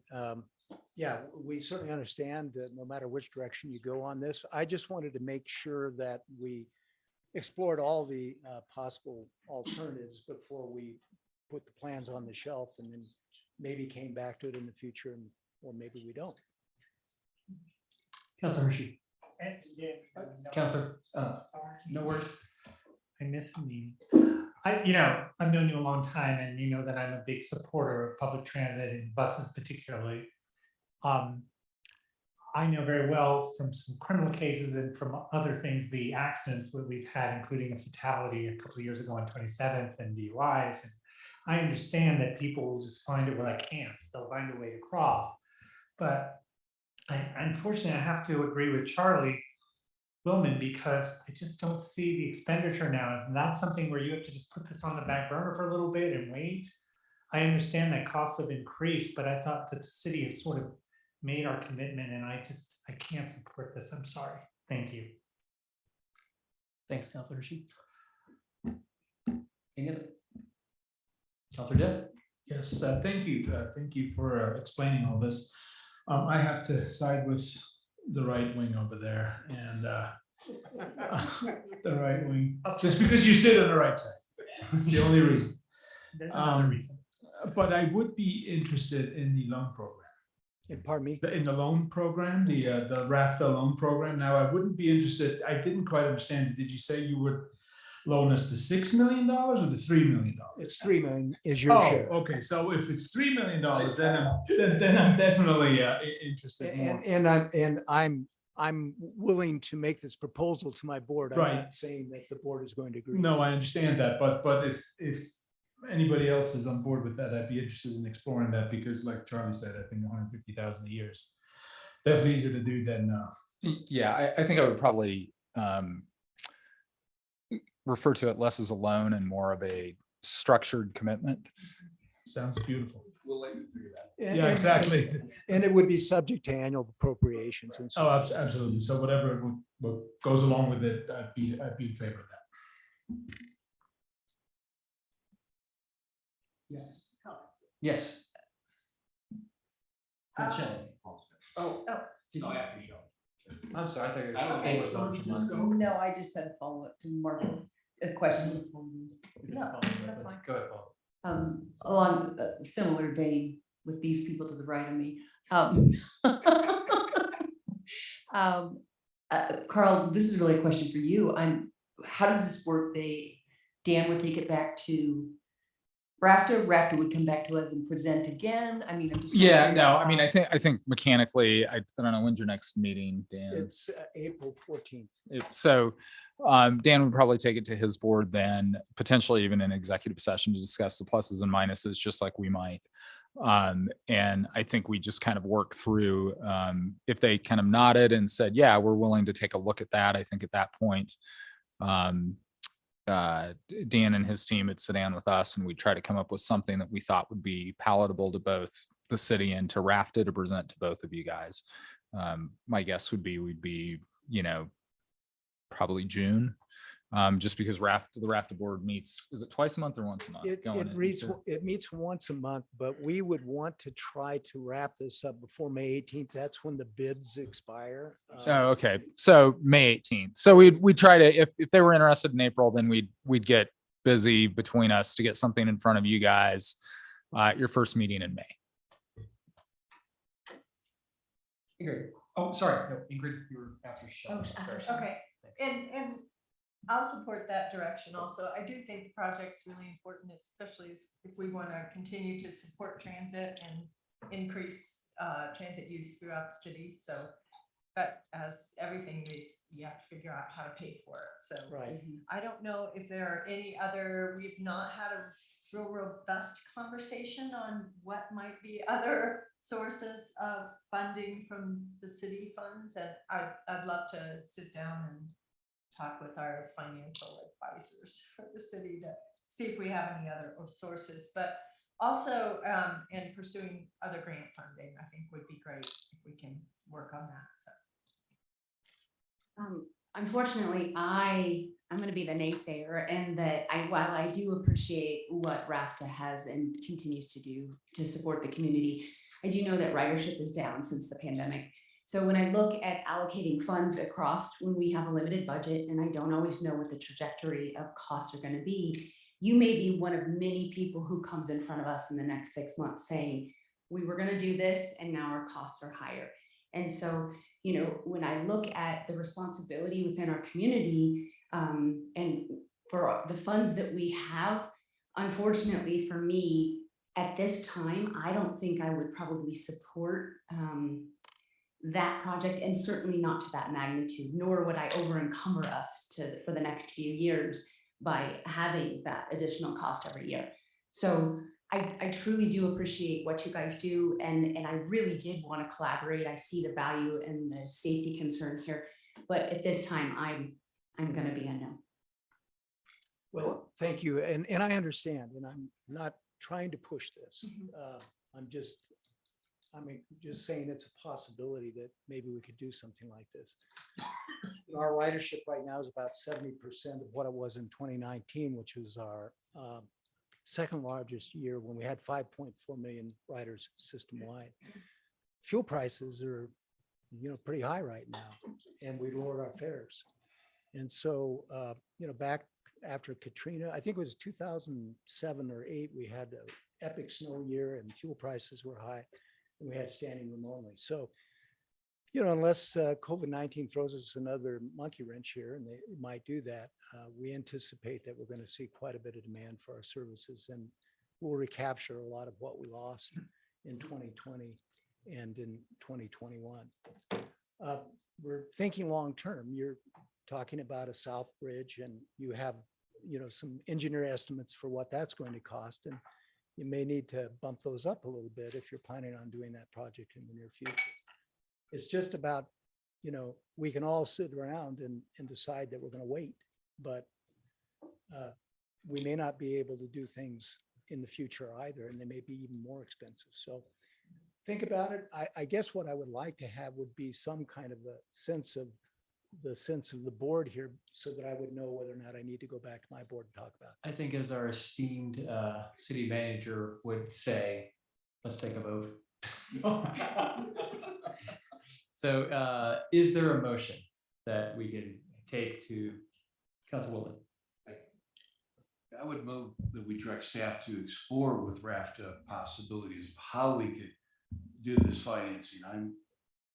That's my motion, so I'll stop, so we have the motion clear. Second.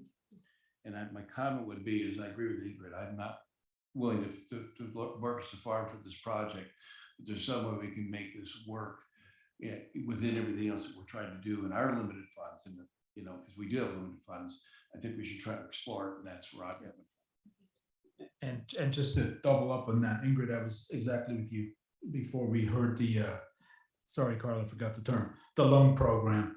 And I think for safety, I think the yearly payments is worth the price of keeping people safe.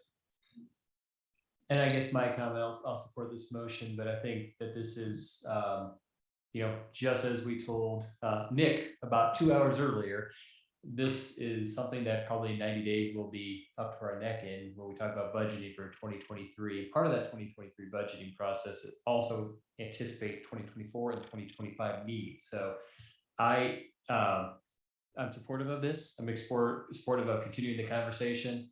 Very supportive of RAFTA, of us.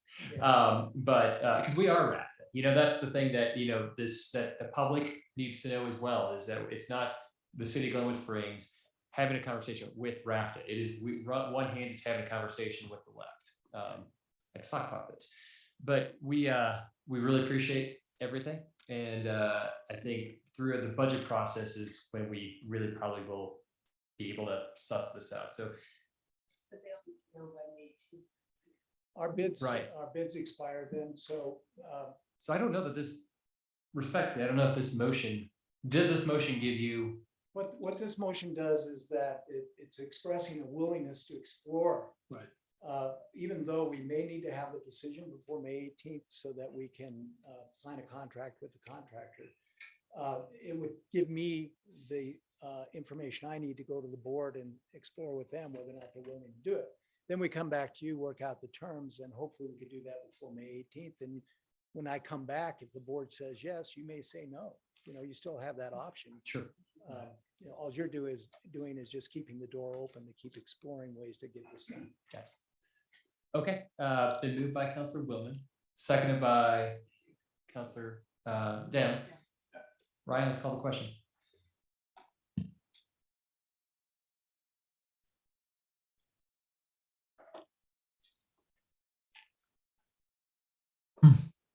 It passes 5-2. Yes by Mayor Pro Tem Willman, no by Councilor Wusso, yes by Mayor Godis, yes by Councilor Dem, yes by Councilor Stepp, yes by Councilor Kaup, no by Councilor Hershey. Thank you very much, Dan. Thank you very much. We really appreciate it. All right. I am reaching for it. Let's take a at 7:57. Let's re-adjourn at 8:05, an 8-minute break. I don't know. I can't match that one.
No, I agree. You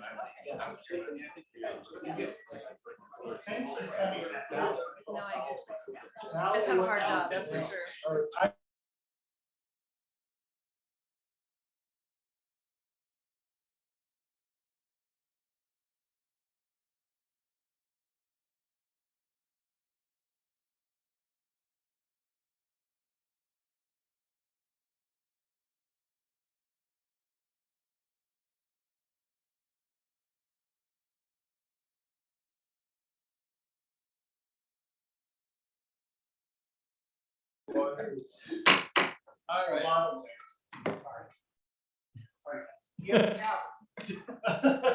Counselor Hershey, Counselor, and that's your Deputy. Deputy District Attorney Hershey. Thank you. All right, we'll back in session. We're on item 15. Thank you, Charlie. Carrie? So I will also try to just summarize this since we've had a lot of discussion about the airport. As you guys know, we've been working on. I'm sorry. Yeah, let me frame everybody up just a little bit. Thank you. Sorry, thank you, Charlie, for reminding me. I have to thank the left side of the dais over there for helping out. Yeah. Your left. My left. Yeah, it's right. We're talking about right for everybody else. No. Anyway, I just know you and Tony have been great on helping out on these issues. So I talked a little bit. I sent you guys a quick memo earlier today, and I talked about it a little bit when we were going through the agenda regarding kind of decision-making box for you tonight. There's a couple of interesting things going on because obviously we have two issues on a special election in May. State statute is very clear about not using public resources to advocate for a position one way or the other once a referred measure or a Tabor question is on the ballot. And so for the discussion tonight, we need to be really careful about where you guys are at. Obviously, that ballot question relates to taking a public vote to making significant changes to the airport or material changes. I can't remember the exact language. General. What's that? General. General, thank you. And so obviously at the listening session, you were trying to get a lot of information from the public about the possibilities out there, but we need to recognize that a number of those possibilities, because this is a charter amendment, a decision tonight would be nullified by that vote, or you would need to do it over again. So I just kind of want to frame that up that really of those options, probably really only two of them are materially the same, and they both relate to keeping the runway essentially as it is, either over a tunnel or shifting it to the north. So my suggestion is that you probably, if you feel the need to go beyond that, you probably need to wait on this, would be my suggestion. I also am going to, I was talking about how with the old Mayor Sam Scramstad back in the day, I told him I was going to have a bucket of tennis balls to hit him with when he went off the rails. And Sam said, couldn't we use wiffle balls? And I said, no, because I want you to scream in pain and forget what you were saying. And I may well do that this evening if I feel like I've always been this way, just so you know. I may well interrupt you if you stray outside of that. And I'm also going to make a plea to the public regarding the election, because we are trying to keep this to the subjects, try to narrowly focus it so we don't drag the election into. I'm trying to thread that needle. I'm just being really honest. So that's kind of where we're set up, so that you understand kind of the decision-making box. If that's comfortable, then go for it. If it's not, I'd suggest you continue this item until sometime in May after the election. Mr. Mayor? Yeah. I would make a motion to continue this matter until after the May 3rd election. I think that this discussion is premature. Ballot question A, while I appreciate my discussion with the city attorney, who's very bright and knows the statute certainly better than me, isn't directly affected. I think it's pretty clear that this would be affected. This vote, I think, is an attempt, or this discussion is an attempt to change the airport before the May election. And I don't support this. I think we it's only a few weeks, Terry. I understand the impetus to get this done, but we could do this on the second or third meeting or the second or third, the first or second meeting in May after May 3rd. And I don't think a lot is going to change between now and 5 or 6 weeks. So that's my motion. I'd second that. Thank you. We move by Counselor Hershey, seconded by Counselor Stepp. Further discussion? Okay, Charlie, then Shelley. Well, I appreciate Councilman Hershey's statement on that. I disagree. I think that we heard tonight already the increase in cost of construction from 10 million to 15 million on the 27th Street project. And I think we don't want to delay getting this project shovel ready.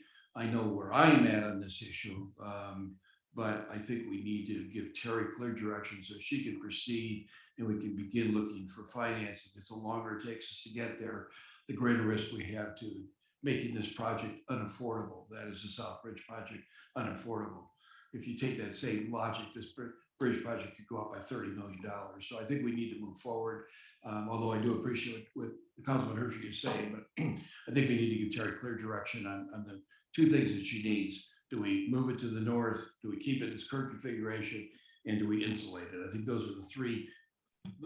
The two are the options, and the second one is to me a no-brainer. You know, we're going to follow your recommendation, Mike. Go ahead, Shelley, and then Ingrid. I would just like to say I agree somewhat with Charlie that I would like to give direction tonight. There seems to be a little bit of not disagreement, but different understanding of, say, the direction that we gave on March 4th of last year. In 2021, we took a vote as a council and we voted to move the tunnel option, the preferred EA alternative to 100% design, keep that moving.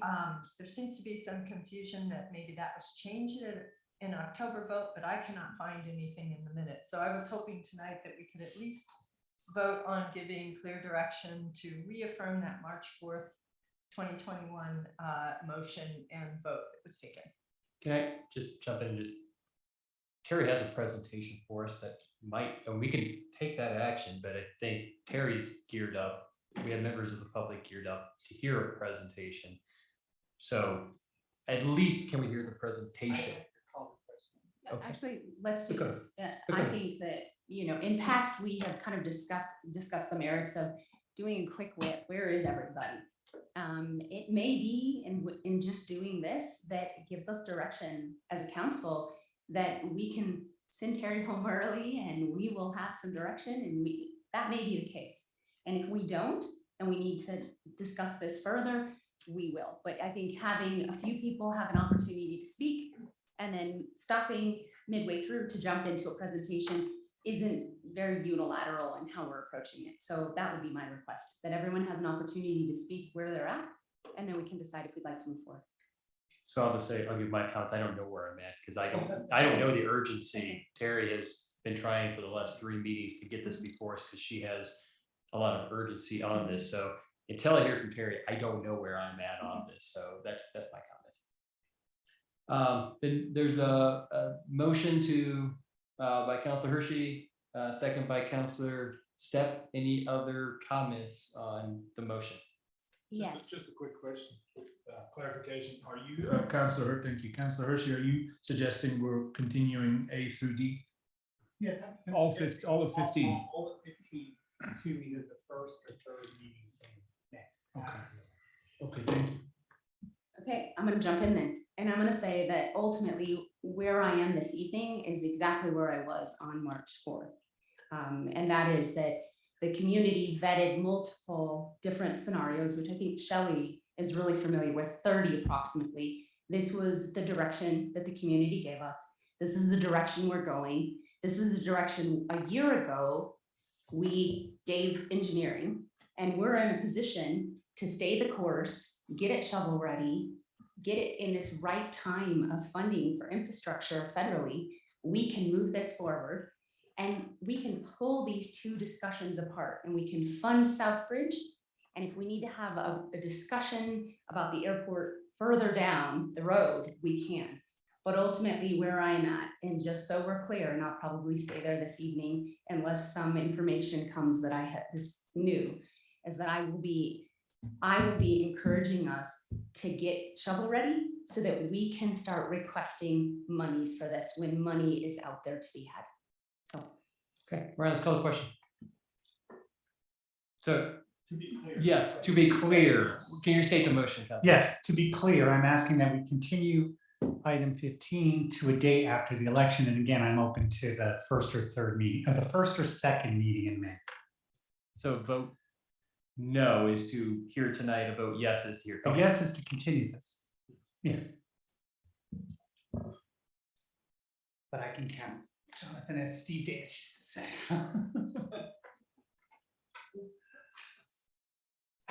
Motion fails 5-2. No, Mayor Pro Tem Willman, no Counselor Wuso, no Mayor Godis, no Counselor Dem, yes Counselor Stepp, no Counselor Kaup, yes Counselor Hershey. Ms. Parch.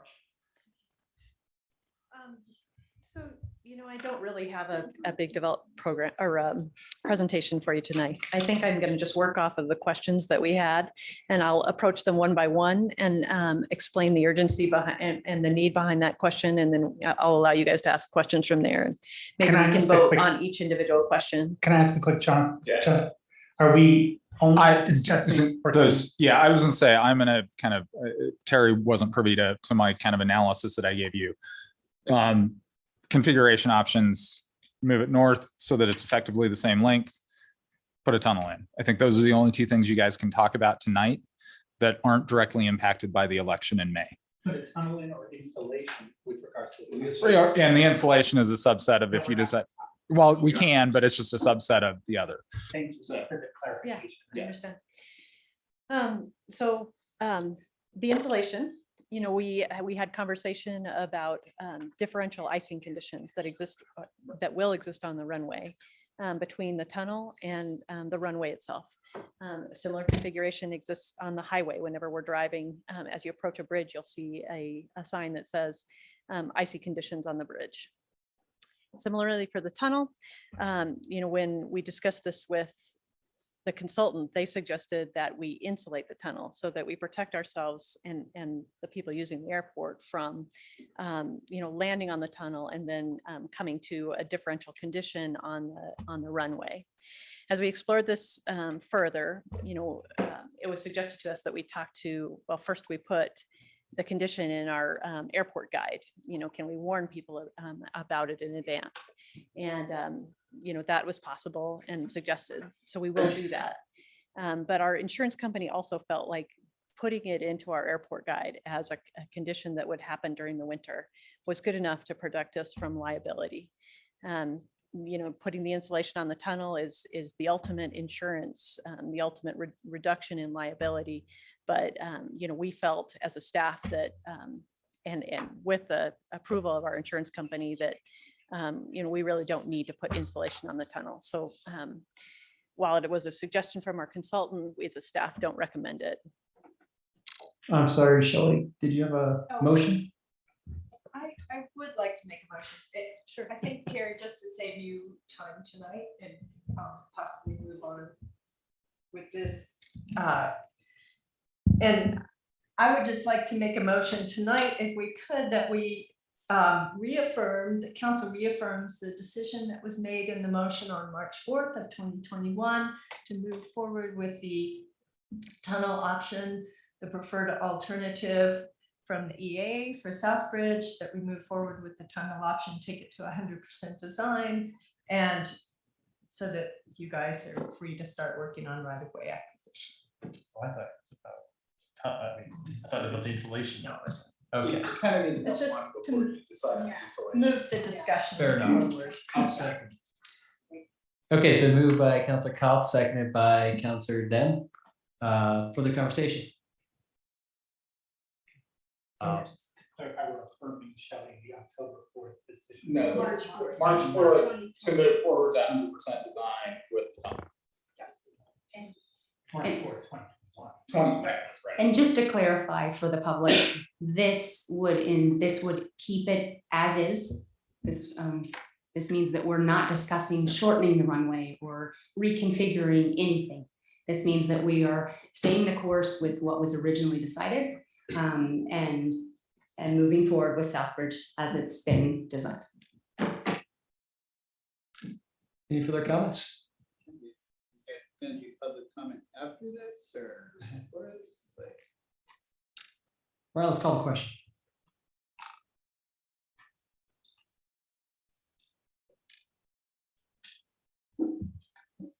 So exciting.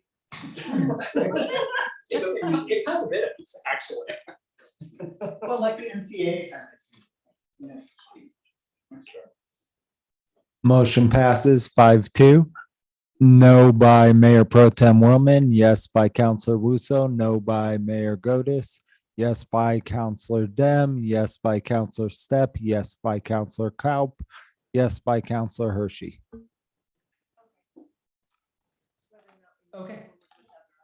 I'll make a motion that we eliminate from consideration a insulated tunnel that staff and legal and our insurance did not think is necessary. I'll second.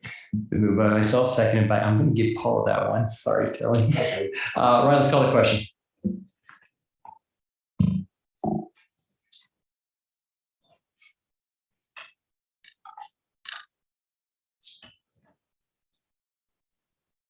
Motion passes 7-0. Well, 6. Motion passes 7-0. Staying for the record, I understand I cannot do that, but All right. Terry, proceed. Is there anything left to proceed? So those are really the only two decisions that are critical to the environmental assessment and the right of way. I did put information about the obstruction study and in your packet, and discussion about whether or not we should proceed with a more analysis would be for the existing condition on the airport, because what you guys have in your packet is an analysis of moving the runway to the north, which we're now not going to do. So we understand that right now, we understand that we have obstructions on the airfield, but we don't know to the degree that they will continue to be obstructions in the existing condition. I can tell you that just based on geometry, that the existing condition is worse than shifting the runway to the north. So from a safety standpoint, we do have obstructions on the runway.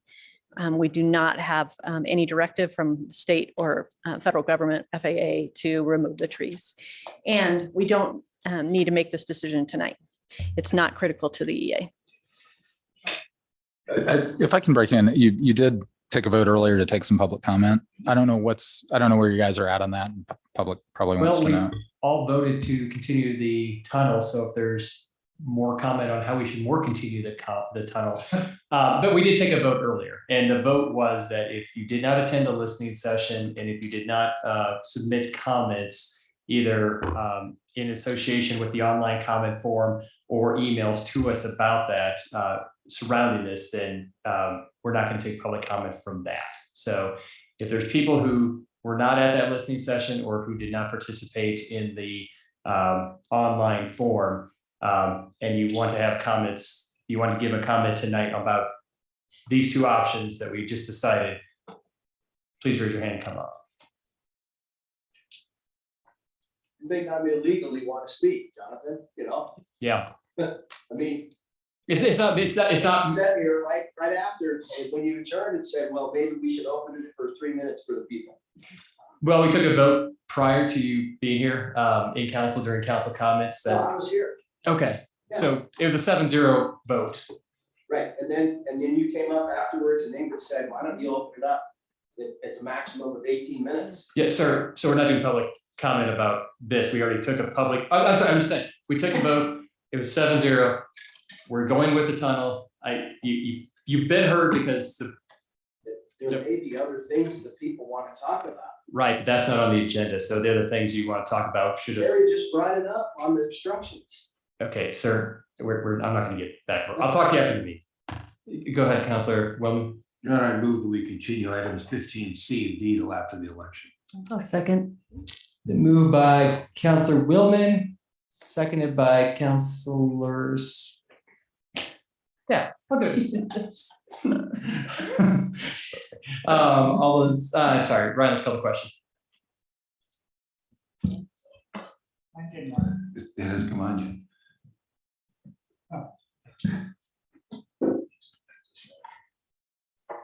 So that's the obstructions. Yeah, that's C and D, which are obstructions, other configurations, all that. We deal with that after the election. Later meeting. Motion passes 6-1. Yes by Mayor Pro Tem Willman, yes by Counselor Wuso, no by Mayor Godis, yes by Counselor Dem, yes by Counselor Stepp, yes by Counselor Kaup, yes by Counselor Hershey. And Jonathan, I just want to add this after the vote, if I can make a comment. Sure. I want to have a Great. quick question after you call it. I do believe, I think we should look when we discuss these two questions later, that we do consider opening it to public comment. I'm not sure what the rules are, but I know there is interest in people talking about what that means. And there was some discussion this morning in the airport commission with some things that were brought up that I thought were valid points that we might want to consider. So I was ready to bring them up tonight, but we voted to move this on. So anyways, I just wanted for us to consider that in the future. So can we give some confidence to the public that on that meeting in May in which we postpone this, that I'll make a motion that we will open it up for public comment and everyone here will have an opportunity to be heard. Second. Great. I think that's a motion. It is a motion. Moved by Counselor Wuso, seconded by Counselor Hershey, thank you. Ryan, let's call the question.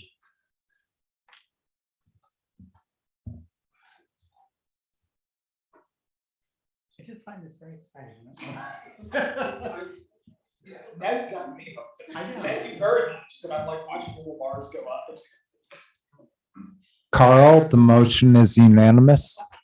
Can I ask a quick question, Ms. Busso? And you were giving me history, or maybe Terry knows, or Mr. Shoot. When did the airport in Glenwood Springs open? What year? Brianna has that, maybe one of her boards. I don't remember the exact. 1930. 1977. And it's been in continuous operation basically since then? Down in my packet though, she said that Beulah gave it to this is me being like, I didn't know, that she gave it, their family gave it to the city in 38. Okay, So thank you. that's the dedication, I don't know how long it's been. Yeah, so I mean, just so you know, the airport, sorry. The airport, and I will send the memo again that I send every couple of years with the cover memo that says I'm sending this again on the kind of the property analysis out there. The airport's comprised of a lot of different pieces that came to the city in a variety of ways. So I have a memo that I actually did, I think in 2002, that I just keep recirculating. Does that address Dave McConaughey's issue too? It does. Okay, thank you. I think most recently it was in a public packet in 2018. Could I see it again? I'm sorry. Yeah, no, absolutely. I'll dig it up and put another cover. It's kind of fun. Send it out every year. It's kind of like my version of a Christmas card. Here's the property analysis at the airport. Thank you. All right, item number 16, the move study. I'm sorry, we're on to the next I one, Joe. realize that. I have a question because your last motion was very unclear. We're gonna. Sir, yes. And you voted to reconsider the other options in May, is that? Yes. Well, no, we're not considering, we're taking up public we'll be taking public comment. I think the confusion is when you listed the last two items, you're really not reconsidering that decision. It was really about the obstructions, not reconfiguration. Right. Correct. I think there was some confusion because Charlie was just trying to get both of them done so he didn't have to do a second motion. Depending on the vote, it may come back up again, reconfiguration, but you know, if it does, it's going to be after we do right-of-way acquisition or something like that, because let me be abundantly clear. Terry and I are going to move forward on the current configuration to finalize plans so that we can do right-of-way acquisition. Can we revote? And Terry, sorry. So if that's not the understanding of council, I do need another motion right now. Saving you the time of. I appreciate it. Yeah, appreciate your presentation. Yes. So the two things that we did say we're gonna talk about after the election were canopy covering and for it. No, that's what I'm saying. You're really doing. And actually, let's have a vote, if you would, that really the only item we're going to consider after the election is the obstruction question. I would make that motion that after the election, the one issue that we're going to discuss in item number 15 is the obstruction FAA issue. Yes. Is that And I clear? will second Tony's motion. Thank you. Moved by Counselor Hershey, seconded by Counselor Wuso. Musa. Ryan, let's call the question.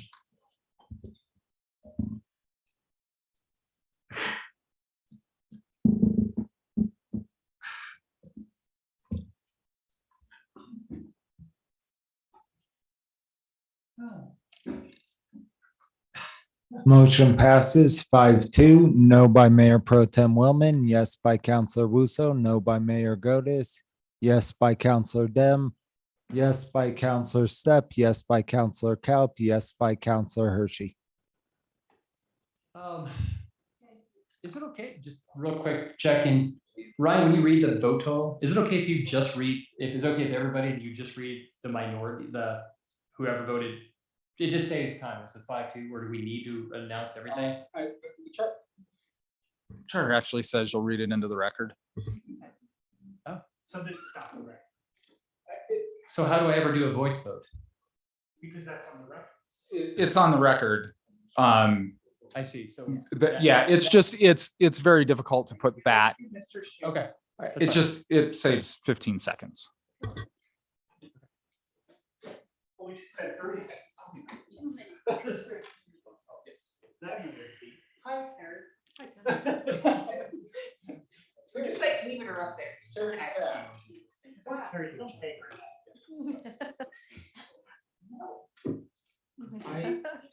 I just got some comment that they're having a hard time hearing you guys because your mics aren't coming on. I don't know how they. Except, Tony, we That's too bad. we agreed by vote as a council to allow electronic If participation. they can't hear, then they need to come here. Yeah, no, that's not how it works. We can solve the problem, we should solve the problem. Yeah. I understand what Tony's saying. I didn't put my microphone on, so I think if we can solve the problem, we should. Well, why can't the microphone stay on? Because then it would be like, I don't like Paula. All right. Can you throw me some? I want to make a motion, just to save Terry some time, that we adopt the recommendation for the MOVE study. Just like that, I'll second that. Okay. I want to discuss. You can, right now. Charlie has a question. Good. I have a comment. Is by adopting, so it's a question comment. If we adopt it, are we saying we're gonna put bikes on A Street, which I thought we said we weren't gonna do? And are we saying we're gonna improve the BRT and the Rio Grande right away? Because the way I read that MOVE study, it seems to apply those. So if with a friendly amendment that those two things are not included, it would be crazy to put a major bike path on A Street across Grand Avenue. And I think in our conversation last time, Terry, when you talked to us, you were talking about that. That was, so I don't mind approving this. I don't want to have a long discussion, but I don't want this to be implied that we're approving to put the rapid transit on the Rio Grande Trail. And I don't want to say that I'm approving A Street as being a major bike route. I have a similar concern. If you look at phase one, it certainly is. Go Yeah. ahead, Terry. So it does say that having a bike and pedestrian route on 8th Street would be a good idea. It's a major route. You know, we see people crossing there all day long. Now, how we do it, I think is up to, for a lot more discussion and design. You know, I think I mentioned the last time we talked about this, there's another section of the MOVE study that makes some recommendations from a vehicular standpoint, how to make our corridor flow better, how to improve congestion. And one of those suggestions is to make 8th and 9th as a couplet. If we were to do that, it takes out or it removes a whole lane of traffic. We get 12 extra feet. What we do with that 12 extra feet, I mean, it could be a bike path. It could be, there's lots of choices. But I do think that, right now, what we've got is sidewalks as wide as they can be, and a lot of people that move in an east-west configuration on 8th. Now, I think that the only thing the move study acknowledges in that particular location, and as well as others, is that it's an important route and we should take a look at it and put some thinking and design to it. They don't recommend, what we should do in specific.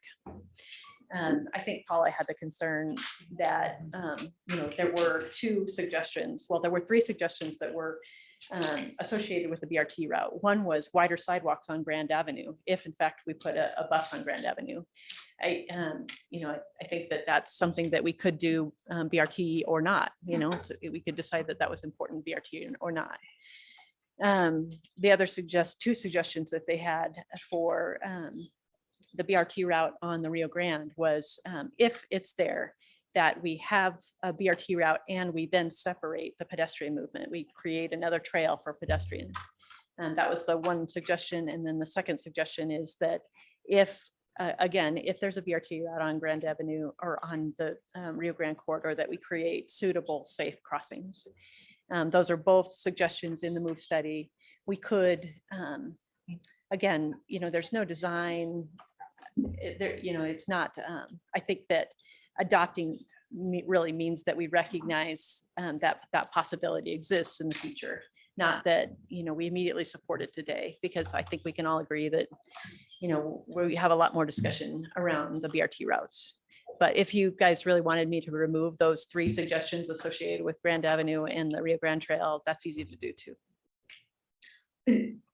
Just to follow up with that, I do think that I don't want any implied decision made that we are approving one of these as the only two alternates for what we're going to do with the BRT. So whatever you feel is, if we remove them and that's perfectly clear, I'm great with this 3-phase plan. I just don't want to imply that we're going to approve one or the other of those without a discussion by council. And I guess, and Terry, maybe you can let us know where we are with that, but since we have given direction to work on the TDM, as opposed to necessarily, accelerating, looking at an option of BRT on the Rio Grande or taking out parking lanes on Grand Avenue. I guess, have we actually adopted that recommendation yet? We have not. We have not to this point. So I think that's where that would come in. I didn't read anything here that implied that we were necessarily tied into choosing one of those options. This more is just speaking to the pedestrian and bicycle things. I agree. I mean, with that perspective, I understand Paul's concern, and I can go either way on it. I do think that, RAFTA is interested in trying to come to a conclusion. Where should we take a BRT route through the town? And with the move study, we spent a lot of time and had a fair amount of public comment about different options, various options, and settled on those two as the most viable. I haven't presented it to you yet. We haven't had discussion around it yet. I think it's maybe a first step to RAFTA's preferred second step, which is to try to refine those two options. Okay. But again, we're not quite there yet. RAFTA is developing a scope of work for public input to refine those options. I haven't seen the scope of work yet. So okay. I think we've got more steps associated with the BRT. And I think maybe what we could do is to consider putting that caveat in motion if we go to. I would amend this motion for that. Or you can shut down and do your own motion either way. Well, if we can just add that caveat that, adoption of this bike and pedestrian plan does not mean that we are necessarily saying that we are going to do the BRT improvements at this time. In the East Street bicycle, those are the two things I'm concerned with. Otherwise, I want to get Terry to go and then start putting in our budget. I think it's a great thing. Right. What do we have a motion on the table? We do. Now? Okay. So I would do that amendment. And Charlie, to yours, I would like to just hear a little bit more from Terry about why that's important. And maybe from you about your concern. No, that's fine. Yeah. Mm-hmm. So can you talk about that 8th Street? So I'll amend my motion if the second will also amend it. Who you? Okay, sorry. I'm tempted to just say that we make a motion to approve phase one and give staff directed to come back and clarify some details on phase two. But I don't know if that's cumbersome. You know, phase one are really basic things. Yeah. Better maintain Right. sidewalks, add more wayfinding. Yeah. Those are things that we do every Yeah. year irregardless. Yeah. So, And I that think would be fine. it's, So let's, if you don't mind, I'd like to hear about the 8th Street Okay. portion of it, because that seems to at least be one counselor's So concern. yes, I will amend mine for the time being, just to Sure. be in alignment. So again, you know, I think the reason why the MOVE study identified it, the 8th Street corridor as being critical to pedestrians is because there's already a critical movement. I mean, when you know, when we did the Grand Avenue Bridge, the state bike and ped coordinator came out and did counts at 8th Street and said that it was one of the highest volume pedestrian movements they'd ever seen. And they wanted to make sure that, you know, through the Grand Avenue Bridge project that we didn't change that or eliminate it. So I think it, you know, it's appropriately identified as an important pedestrian corridor. Now, what we do with it, I think is up to us. You know, we have in another piece of this MOVE study, possibility of creating more room both on 8th Street and on 9th Street by changing that vehicular configuration and allowing the use of another 12 feet. Now, what we do with that 12 feet, I mean, we could do lots of things. We could build streetscape. We could better enhance those corridors. We could build separated bike lanes like we're about to do on 6th Street. So I think, you know, I think the one thing that the MOVE study does is identifies it as a critical corridor. And I think we recognize that, and I think we should support that. And again, you know, there's no specific design recommendation at 8th Street. I think that that's something that if you guys choose to adopt it, you know, we would begin thinking about how we might do that. But I think that with that thinking, I would bring that vehicular piece of that study back to you to see if you would be interested in trying to create more room on those streets to better enhance a pedestrian movement there. But again, it's another phase of the MOVE study. Good. Paul? Terry, jog my memory a little bit. I know that we had to do something on 8th Street for further improvements. Is this part of that, or is that something separate that we're like, oh no, we're building additional lanes or redoing the bridge or whatever? So on 8th Street right now, you know, we have a 90% design for multi-use pass, essentially from Defiance right outside City Hall down to the bridge intersection there. And, you know, the thinking behind that, those large multi-use paths was that we had, you know, we have the Rio Grande corridor that's very well used and kind of a mysterious connection that brings you back up to 8th Street and sort of to 7th Street. And if you know your way back to downtown, you can make it there. And we do have a lot of signage, but there, I think it is still, it's not an obvious connection. So there is a piece already designed of a multi-use path, essentially from Defiance down to the Rio Grande, that will make a direct connection. And it brings you part of the way up to the downtown area. You know, this, you know, suggestion would mean that we would put some priority on thinking about how we connect from Defiance, you know, across State Highway 82 and create, you know, that wide, obvious pedestrian corridor through there. So I'm looking at page 4 of the MOVE study dealing with this, and the legend. And the legend says dark blue dotted improve east-west bike routes.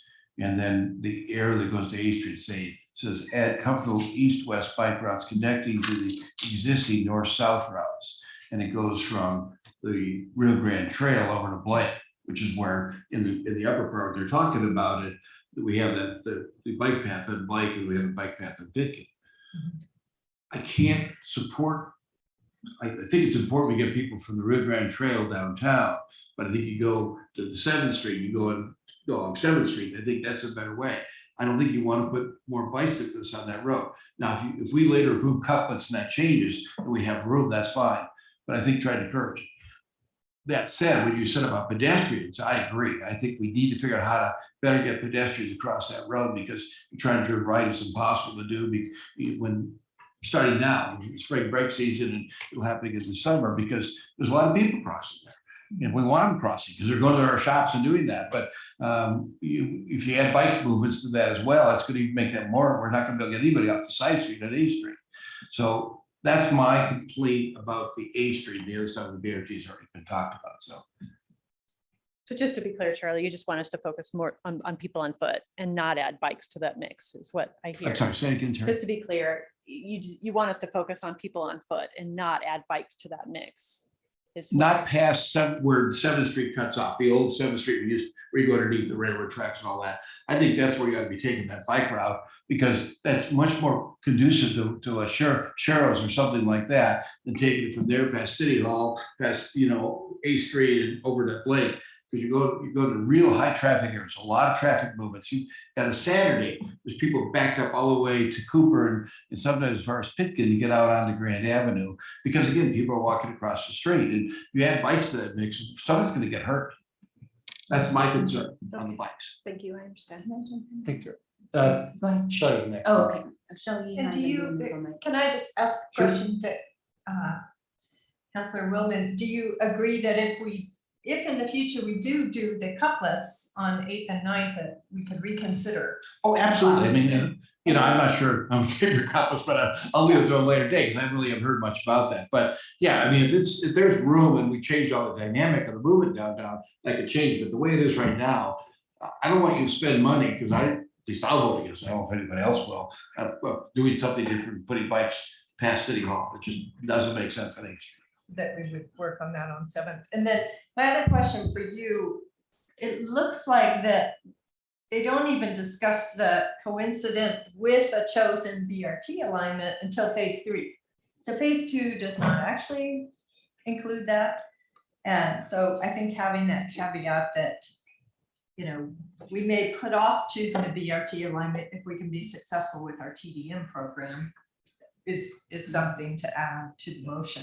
I agree. My only other question for you, Terry, is and possibly for Deborah too. If we do approve this, are we approving to fund it consistently? And will this become part of the staff? Like, it won't go on shelf.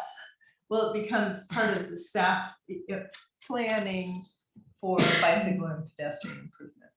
I think that what we would do with it, it would be, the process that we go through with the Transportation Commission, where we have the small and large projects. Okay. And we would put it into that framework for you guys to consider at the budget. There's no specific project here outside of the underpasses that are specifically labeled in the plan. Okay. So we've got a long way before we have a project for you to approve. And I think our first step would then be, through the Transportation Commission, propose a project and have it prioritized in the capital or the small and large projects.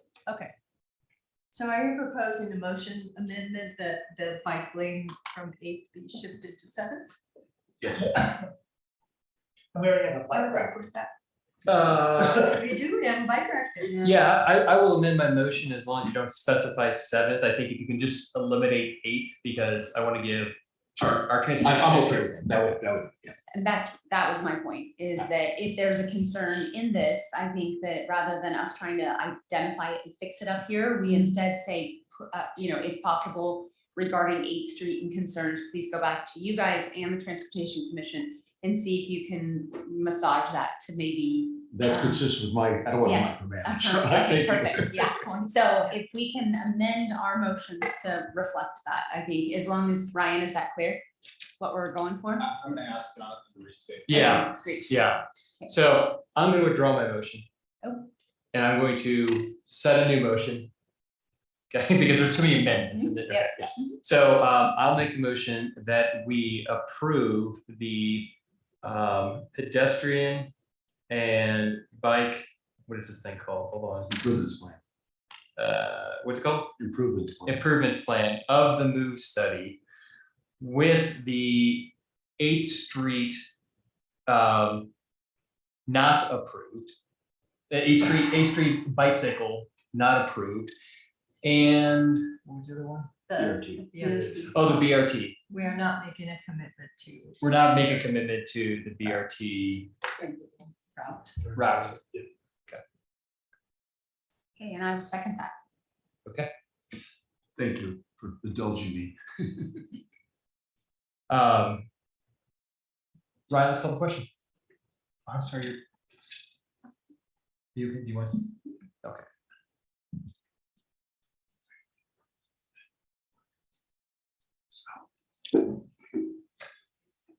It's unanimous.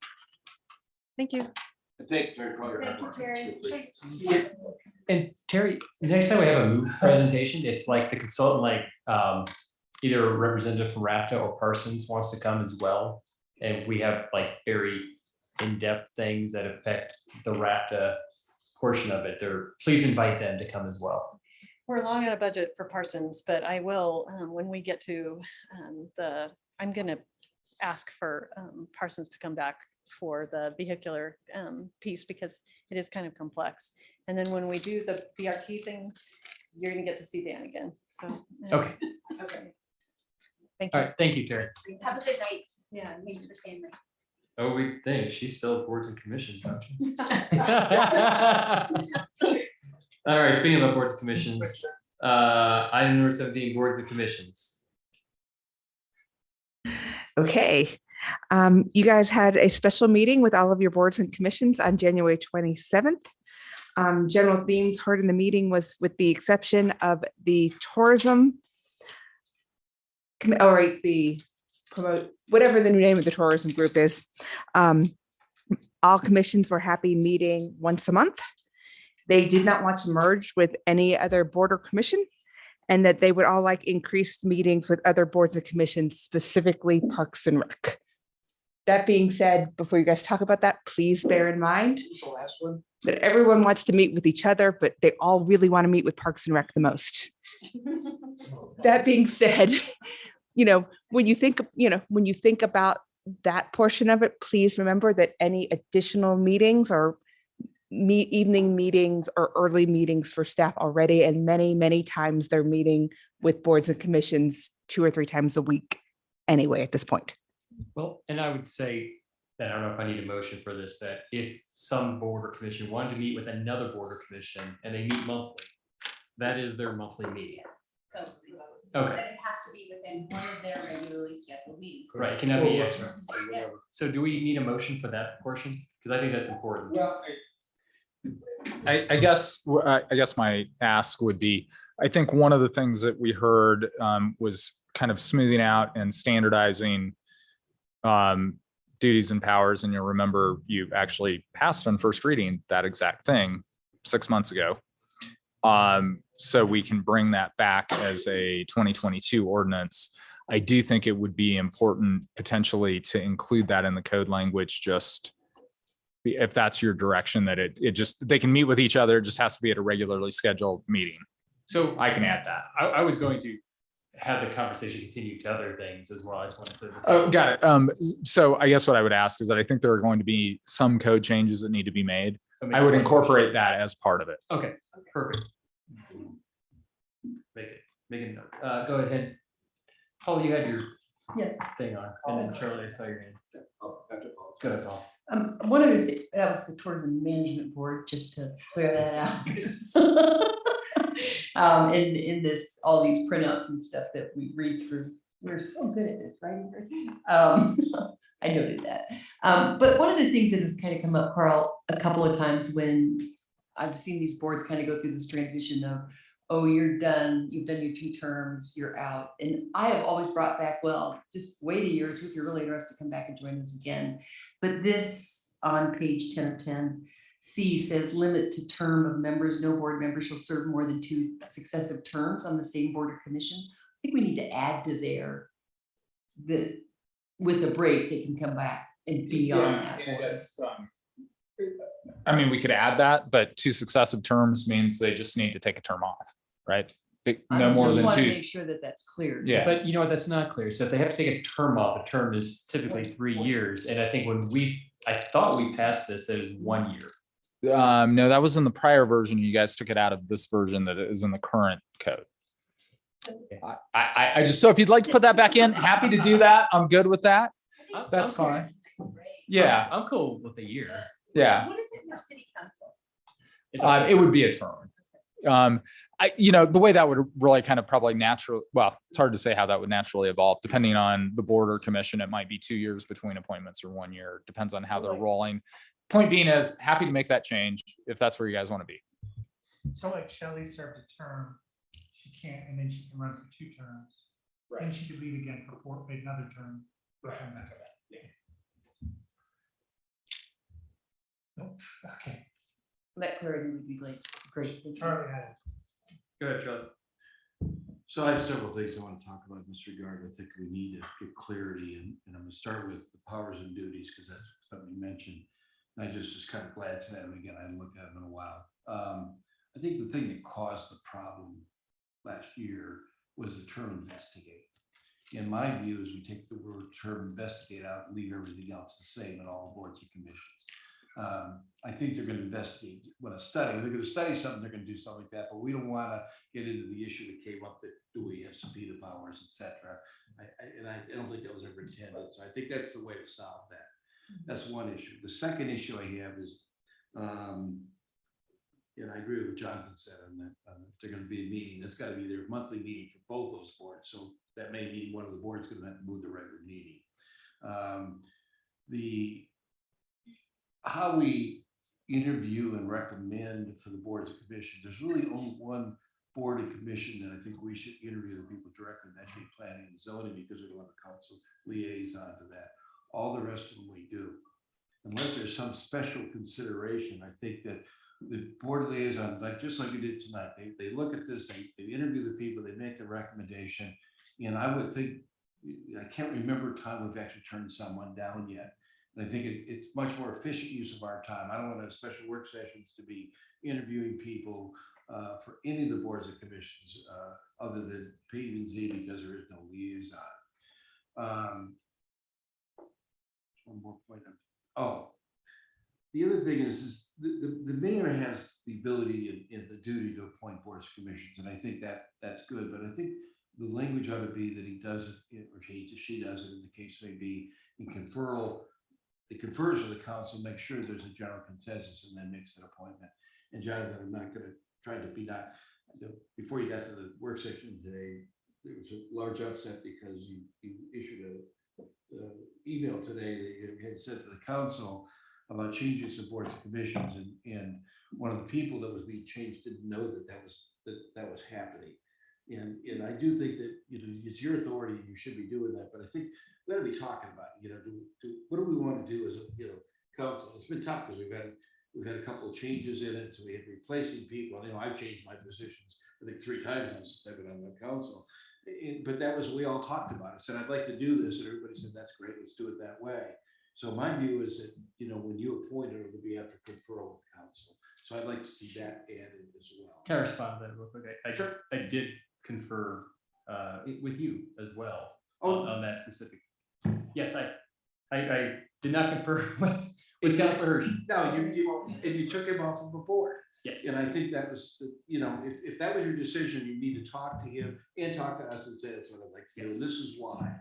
And they just, you're one of the 7 of us. Yes. And we just got to be careful. We're doing much better working together. I want to see us continue to work together in a bit more positive way. So I just wanted to point out, and so I think the way to solve that is just add some language in the code that says mayor appoint after conferral with council. I don't care. We could just take the mayor appointing thing out of it. I mean, no. And I'm not trying to be but what does advise and consent mean? If we have to go, if it's just I propose something and then we vote on all of these things, then that's fine. But if that's the case, honestly, just take. I don't want to be in it. Honestly, I don't think any future mayor would want to put themselves in a situation where he says, "Here's what I want to do," put his self or herself or they self out there, and then be overruled. And then so to me, I would rather. I apologize to Councilor Hershey for not speaking with him prior. That was absolutely a mistake. I think that appointing Marco to the committee, we had conversations. We didn't do it in a formal manner. So I guess I would request that either the mayor is removed from that position totally, and we vote on all of these things as a group. And listen, that would be my preference, or that I do it. In general, I check with people, and this is what happened with, I mean, I wanted to be on the DDA for 5 years. Marco told me I couldn't last time. but you know, when DDA was my #1 board or commission that I told Mayor Gambo that I wanted to be on, and it's 5 years later, and I'm still not on the DDA. So, but not in this situation, right? So, you know, I think that's one of those things where if, like, I feel like we've always kind of, when Marcus said I want to be alternate for Arts and Commission, and I don't mean to belabor this, but I think it's important that we suss it out, because we might have another appointment situation where one of us is sitting in this position or somebody else, and they need guidance and clearance. So I think it's a good conversation to have. But like when Marcus said, I want to be a alternate to Arts. I'm willing to do Parks and Rec if we need that person, and I would like to be a liaison for the DDA. I checked with you. I checked with you. I mean, I think I talked to everybody. Everybody said, you know, generally like, okay. It was done, you know, the Arts and Commission. I think Shelley, you said, yeah, that'd be great to have another voice in there. So it was an informal checking in that I did. But I think if we want to formalize it in a way, do it in a way that gives absolute vote and takes, I'll just say, I will not make recommendations for any boards or commissions at all.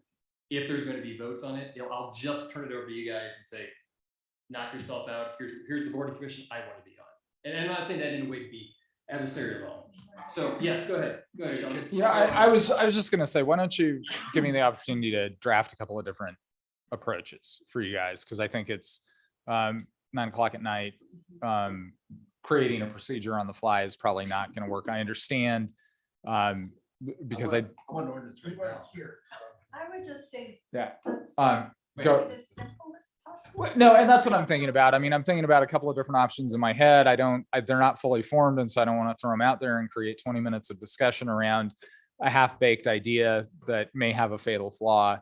I think I understand the concern and the balance that you're trying to strike, and I hear Charlie, and I also, having worked with 10 mayors, I know the struggle that being in that administrative position is to meet everybody's needs. So I'll give that some thought, and I may even kick it around with Jonathan, since he is, you know, having to deal with it currently on what has worked and what hasn't. But let me do that so that we're not trying to solve it tonight. Yeah, and any examples from other municipalities would be, I think, helpful for our decision as well. Go ahead. May I add something to Councillor Willman's I am going about the Planning and Zoning Commission, and I think I've said that a couple of times. I absolutely welcome if we add the chairman and vice chairman of the Planning and Zoning Commission to the interviewing body, due to the complexity of the Planning and Zoning Commission's purview, I guess. And if not two, maybe just the chairman, but chairman and vice chairman, I think, should be part of that interview. I would actually go one further and say, I think we did hear from several people that, and I don't know what commission it was, that said, why aren't we asking the body that we're going to appoint somebody to their opinion? So I don't know if maybe chairman and vice chairman for every other commission. I think if the chairman of the commission speaking on their behalf were to join the council liaison and alternate. Right. Because if we appoint somebody to a board or commission, any board or commission, and that board or commission is like, whoa, wait a second, who is this person? Right. Yeah, and I come from a different perspective here. I think that these boards and commissions work, what is it, at the leisure of council, right? Pleasure. Pleasure, not leisure. Depends on the board commission, yeah. I can use my partner. Hey, everybody else play. Councilor, unless you're gonna be happy that wasn't caught on mic because you didn't. Oh, well, let me turn it on. Yeah, there you go. It's something really astute. I think that ultimately, that since they are working for us, I think it's most appropriate. I'm fine if they want to be interviewed by a board or commission, but I think that ultimately it should be the liaison's decision and the recommendation to council. Except, go ahead. I agree, except for planning. and zoning. Except for planning and There zoning. you go. That's the only, that's exactly what I was gonna And I say. guess I'm not seeing why planning and zoning is, I mean, I understand it's. Because quasi- there's no liaison. There's no liaison and they're quasi judicial. So That's the they only just get different rules. And it's very complex. There again, I think I understand. Well, where was there? I mean, Marco, you want to talk about it. Trying to stick up for my. Right. We still. Absolutely. Well, okay, does anybody else care to have the board liaison for any other board or commission interview? Can I throw, Yes. one of the things in this last year that I've kind of experienced is some of these people interested in these commissions are coming to meetings and people get to meet them. And it's not necessarily an official interview, but it might just be something that we always kind of put out there is, it's great that you're applying, the next meeting is such and such, you should stop in and see what it's like, to see if you really like it. And that's what you want to do. So it might be just an unofficial, informal, check it out, and then the board gets to see who those people are. I just posted to Christian, he's the chair of the DDA. I don't know if he wants to weigh in on that. I would actually, Christian, I'd love to hear what you think about that. We. My pleasure. Somebody start that 3-minute Tennis clock. balls are all- Do I get a 3-minute clock here? Ryan, Tennis ball. start the clock. Oh, yes, ma'am. Christian Henny, 526 Pine Street. And your name? I just said it. I didn't hear it. Christian Henny. Okay. For the third time. Christian Henny. My 3 minutes are up. Thanks, Ryan. No. Like your shirt. Thank you. So I think there's some validity to having board chairs be a part of the conversation. I certainly get that boards serve at the pleasure of council. Leisure, I mean, we can go on a leisure trip. I get that and I believe in that wholeheartedly. But I think there's probably some good that can come out of at least a conversation. So how's that? Mr. Willman? Thank you, Christian. We do appreciate that. Maybe Stephanie wants to talk up too.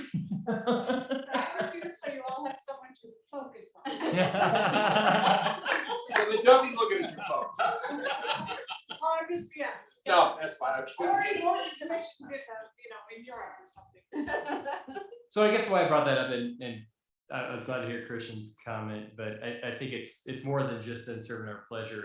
It's also engaging them and them feeling engaged and valued. And I think having a say on a little bit of who comprises the boards that they spend the most time with meeting to make recommendations is something I think is important. If no one else thinks it's important, that's fine, and I'll be done with it.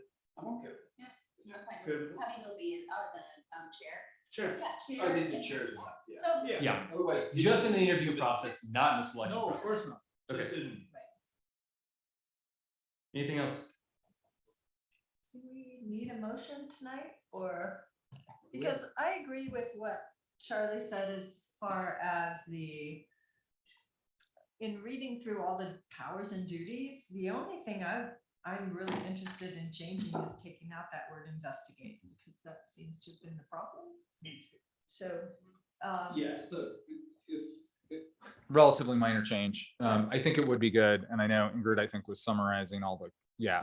So when she said that, I stopped thinking. But The version you gave us last year, I thought got so constrained that you really take it away, just kind of what are they supposed to do? well, yeah, I mean, what I tried to do, it just so you know, and I won't reuse it, but I had tried to take the most functional boards we had, which was River Commission and Parks and Rec, and try to utilize what the language was, because everyone is just a little bit different, but all trying to say the same thing. And so I was trying to use those, you know.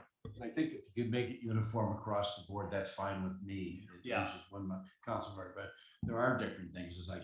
Without question. Right, there are some different things. And then just adding that one, if people are off for a year, then after they're sitting Sure. off for a I year. agree with Tony- that. Tony's desperate. I'm I'm not sorry. desperate. Thank Are you. you- okay, I'm just I'm here at good. the right wing. So you're all the way, you're far left to me. Don't say that to me. Find that offensive. Yeah, that's that's the right. point. No, in that term investigate, I think I do want our boards to be looking into things. I think when we heard the term investigate. Oh, it's on. That people took that too far, especially maybe someone who's an attorney like me or something. Oh, like we're gonna be a Senate subcommittee and we're gonna subpoena the city manager before us, and that's not what this is, but they're still looking into stuff. Right, and I think there's a way to handle that, and Yeah. I actually think the language with the absence of that word encourages them to do It that. says study. Study is a better word. Thank And you. it's already there, so that's. Yeah. But when you study, I investigate things. Right. Yeah, it's Personal investigation. personal investigation. Yeah. So I think I have things here. I'm gonna throw something that maybe seems semantic, but I write a lot of, and when I'm composing emails, I composed one ill-advised email today, and I had to say boards and commission, boards and commission. This is semantics, and I know this is gonna seem silly and trite, but can we just call them either boards or commissions? Because every time we're talking about the bodies that support us, is there a reason other than just people are like, the transportation commission sounds like, well, that's what it always has been. Well, then let's, Statutory, but all the rest you can call boards and I'd be happy. can we all make them commissions? Now, Wait. if they're not commissions. But what's the difference between commissions and boards? Is it semantics? Statutory, it's in the charter. It's, yeah. What has to be a board statutorily? No, it's actually more around around the term commission, and it's really just used in the context of the planning commissions. And that is a defined term statutorily and, and the Land Use Enabling Act. The transportation. It could be the transportation board. I think it was just picked as commission, probably if a lot of these are just who the attorney was at the time and what the time period was. It was it the late 80s? Was it the 90s? Was it the 2000s? Like what words did we choose to use when we were drafting? I mean, it really is down to that. I think boards is more appropriate than commissions, with the exception of the planning. Like we've done before with the exception Of the planning commission, because there's some different things. Right, and the Downtown Development Authority. But I think if we did everything, Yeah. if I may, I think if we did everything boards, like we could just say, I'm appointing to these boards, or I'm not appointing to these boards, and then we could just assume that the DDA authority and transfer, or the planning and zoning commission, like they'll know, but I don't know, am I being silly about trying to clean this up? Boards and commissions. I think that we Sure. actually have other.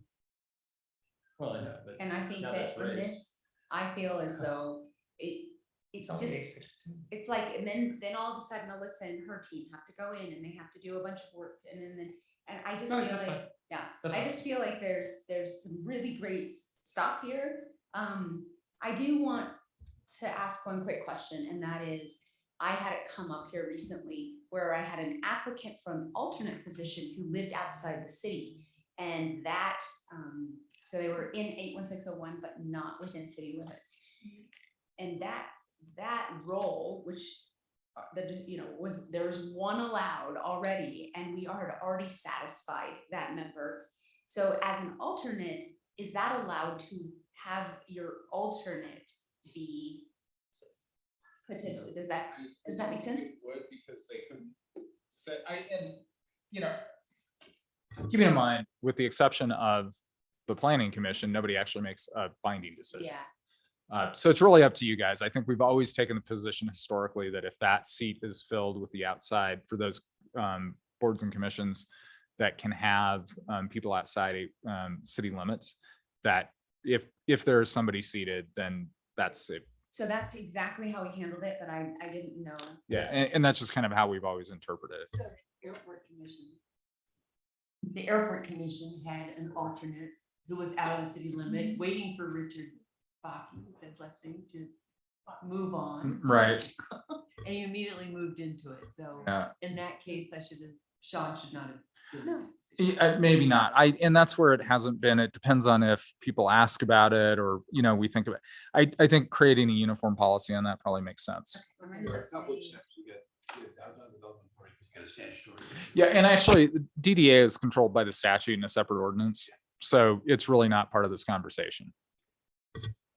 So I mean, right now, I don't think we appoint anybody to a board and commission or a commission that we can only appoint one. That's in 81601, and they have to have, I believe, a business interest or real property within city limits. That's the language I believe on most. Yeah, I Maybe can't we have remember. problems, just come back to us. Yeah. See if there's something. Yeah. Yeah, let me I think it's just, in all of them right now, I don't think it's in all of them. It's in some of them. though. Okay.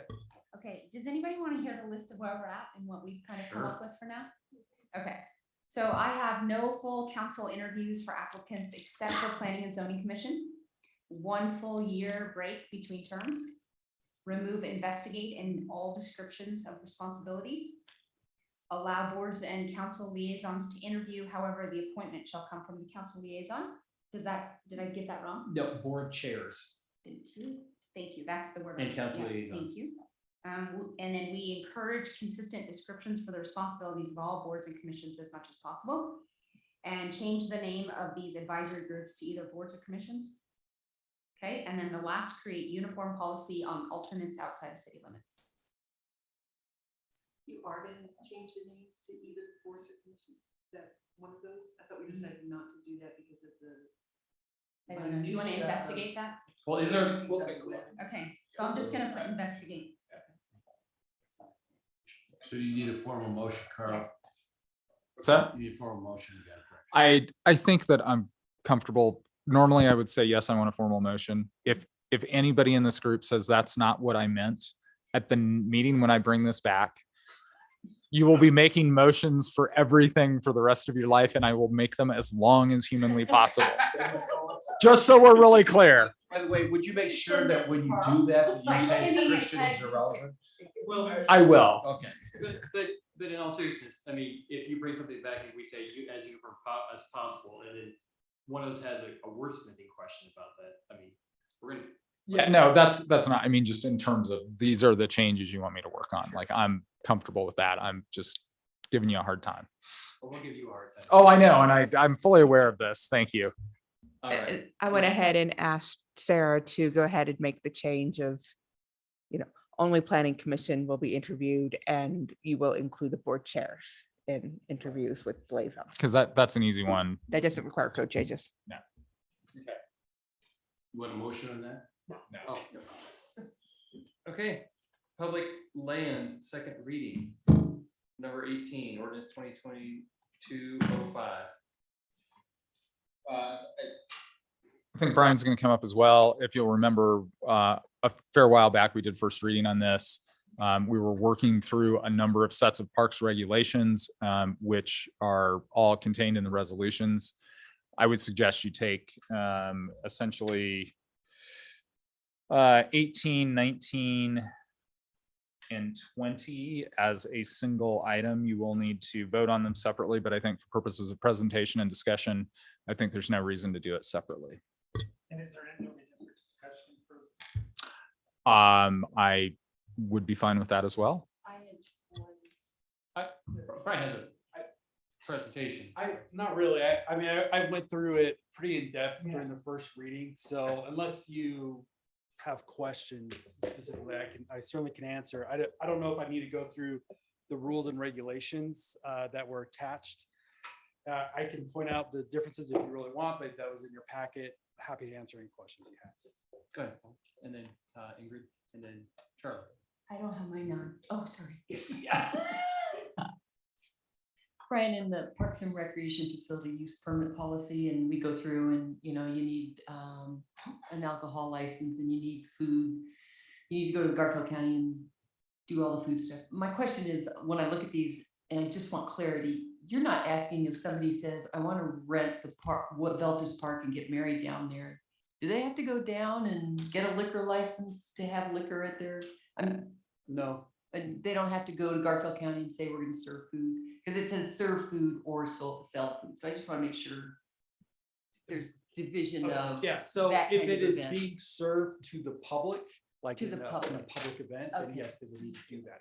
If it's a private event, your family is there, you have private rental. So it's to the Alcohol is public. allowed in the park without a state special event permit. Okay, that was one thing that I was like, just wanted to make sure I had clarity on. Thank you. Charlie? Yeah, just. Thank you. I turned it off because I leave it out. two things. One, I talked to Brian about an email, and that's in the archery rules, and I just want everybody to be aware of this. We prove it, we change it, because the archery said, you have this option if you're under 16 to bring an adult along. I think we want to make it must. It says it should be must, because I don't think, you don't want to, I know we joked about it in our emails, but don't you want that to be must? If they must have an adult, or do you not? If you would like it to be must, the Parks and Recreation Commission went through all these. We made several different wording changes. They didn't feel to change that to must.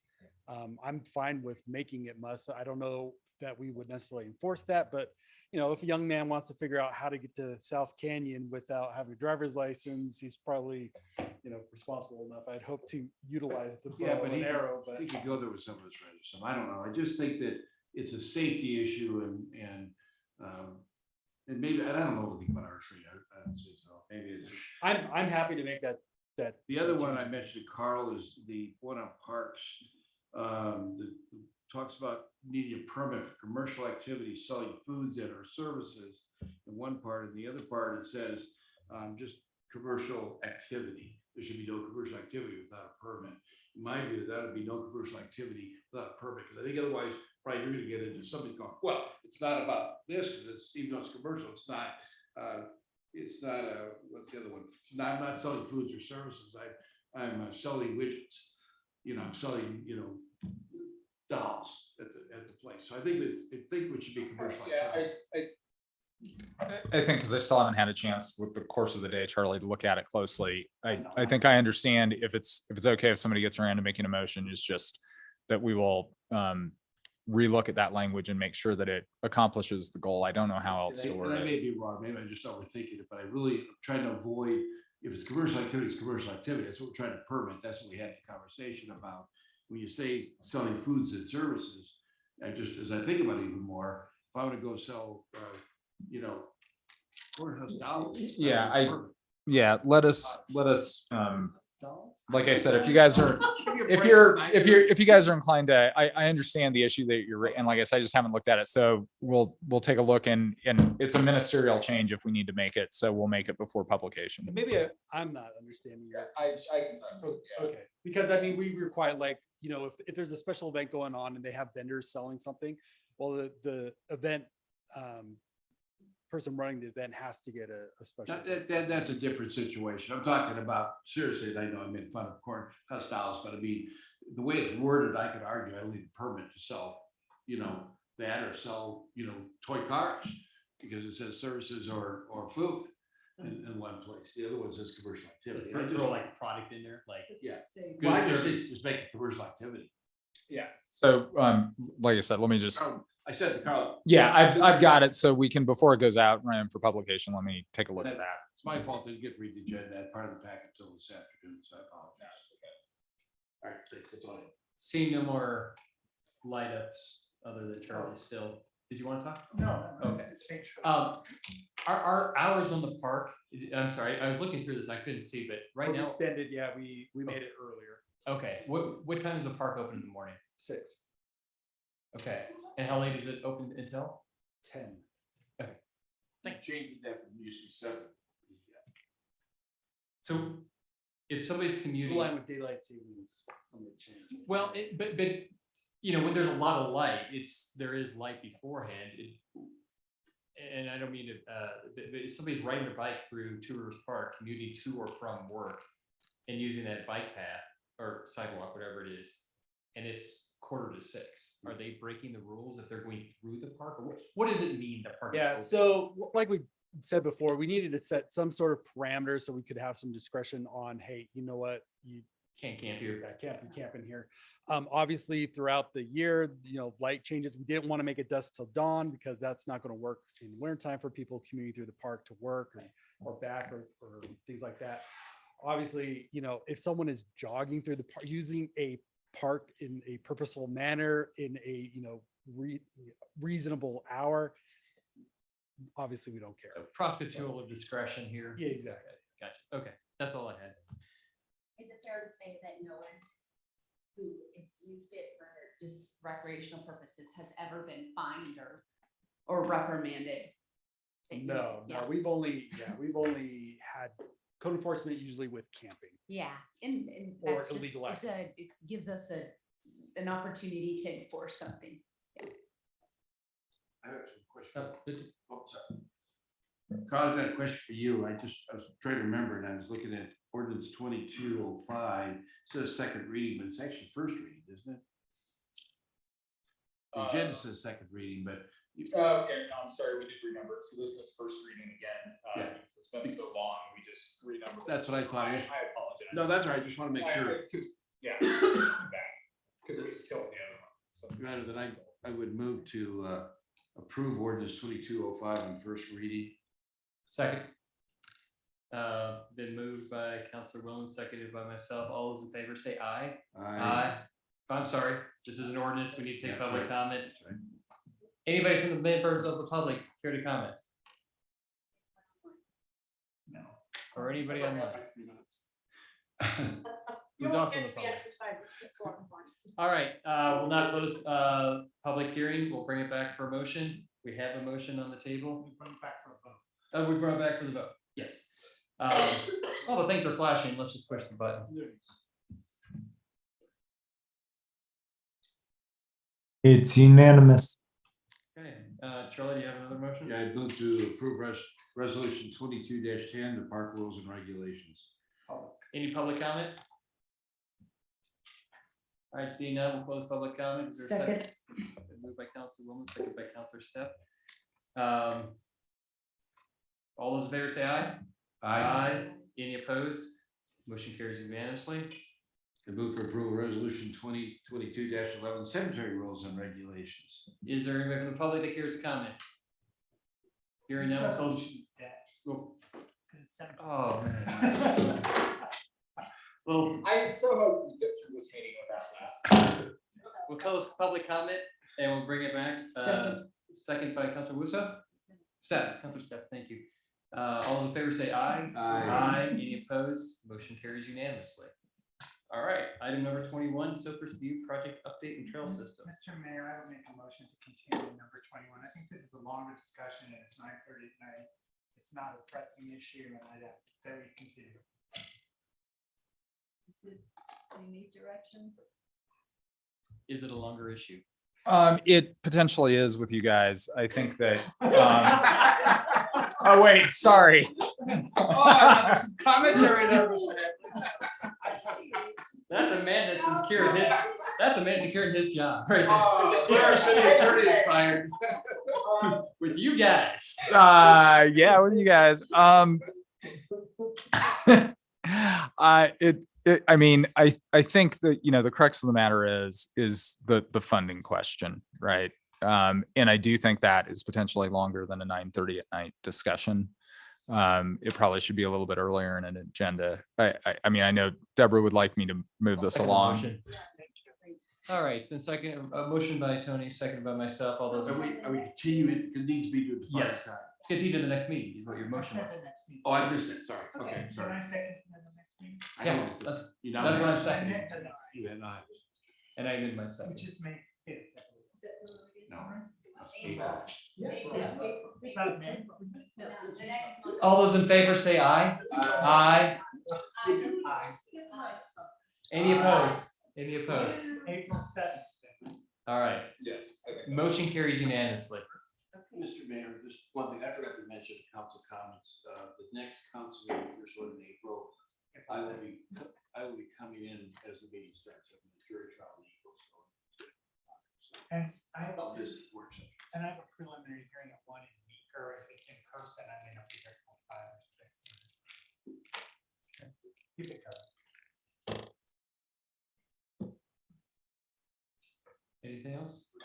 Go ahead, Deborah. Okay. We would like permission to be able to donate extra first responder supplies to the effort in Ukraine. Sure. I'm sorry. I never had. Yeah. I'm sorry. First responder supplies, that would include potentially surplus medical supplies out of the fire department. It could potentially mean out of date vests from the police department. We just did that over in Summit County. Helmets, like anything we have that we can. It's the issue like on the vests are that they have a warranty or a liability exposure date. It doesn't necessarily mean that they don't work. And turns out, I don't think anybody in Ukraine cares. Yeah, and is there, you've got a good way of channel to get them? Yes. I'll make it a motion because I think that requires. I move that we approve Deborah's. I'll second. Moved by Counselor Wilman, second by Counselor Dem. All those in favor say aye. Aye. Any opposed? Thank you. Motion carries unanimously. Thank you. And I will be on vacation next week and Jen will be acting manager. Carl, do you have anything? I actually won't be answering emails tomorrow. So I'm going to be on a plane and then I'll be back by Monday, but I'm going to take a couple of days. Send them an email tomorrow. Yeah, just because. I was saying, I know that I Consider the tennis ball. I would make a motion. We do have one problem issue. Brian. Brian is the problem. No, the issue is we've been struggling and unable to find someone to run kid camp. So kid camp. Kid camp, it's one of our largest programs that we do every summer. We take in about 120-ish kids. Last year we were limited to about 60. We have had 0 applications in the last several months. Everything that is early childhood, teacher, everyone is struggling to find someone and we just cannot get anyone on. There's certain licensing requirements by the state. So we're looking at having to scrap the program. We're getting about 4 to 6 calls every day from parents on what the status is with kid camp registration. Scrapping the program will cause additional childcare problems in the community. There's not a whole lot I can do about that. We talked this morning. One idea is to offer the position as a full-time position.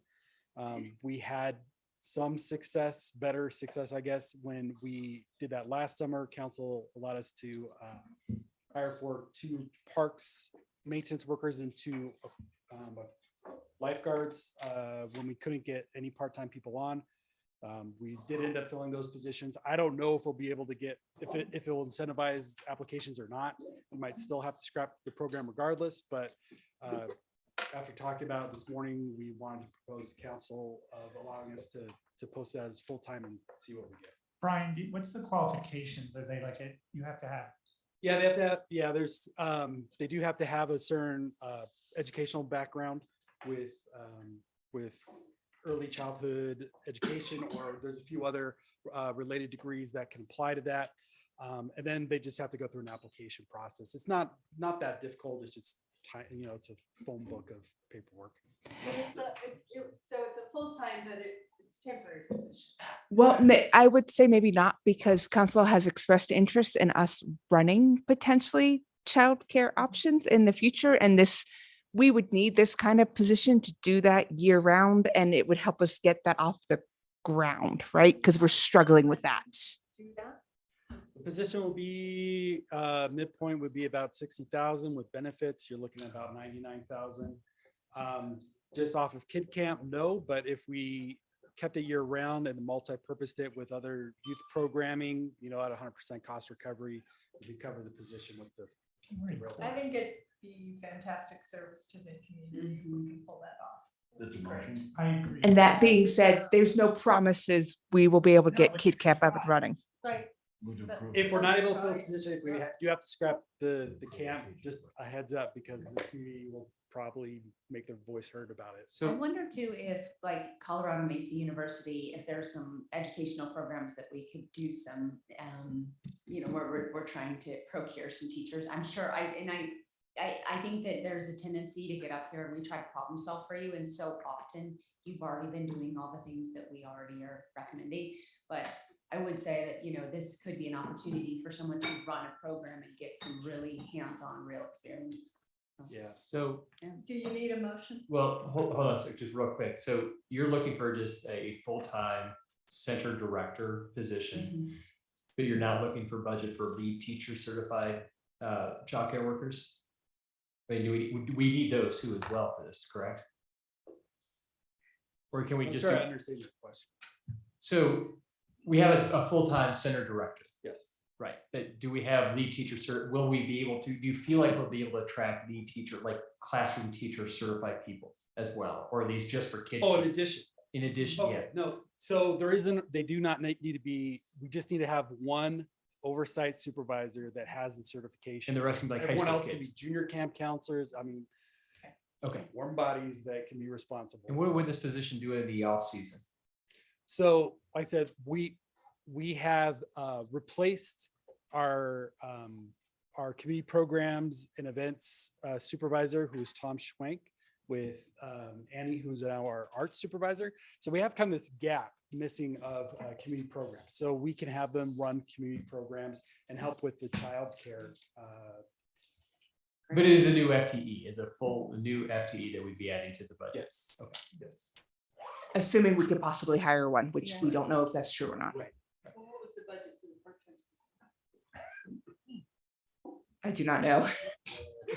Does this amount seem like a competitive amount? I don't remember off the top of my head. Does What's this that? seem like a competitive amount for the position? What's that? Oh, His question.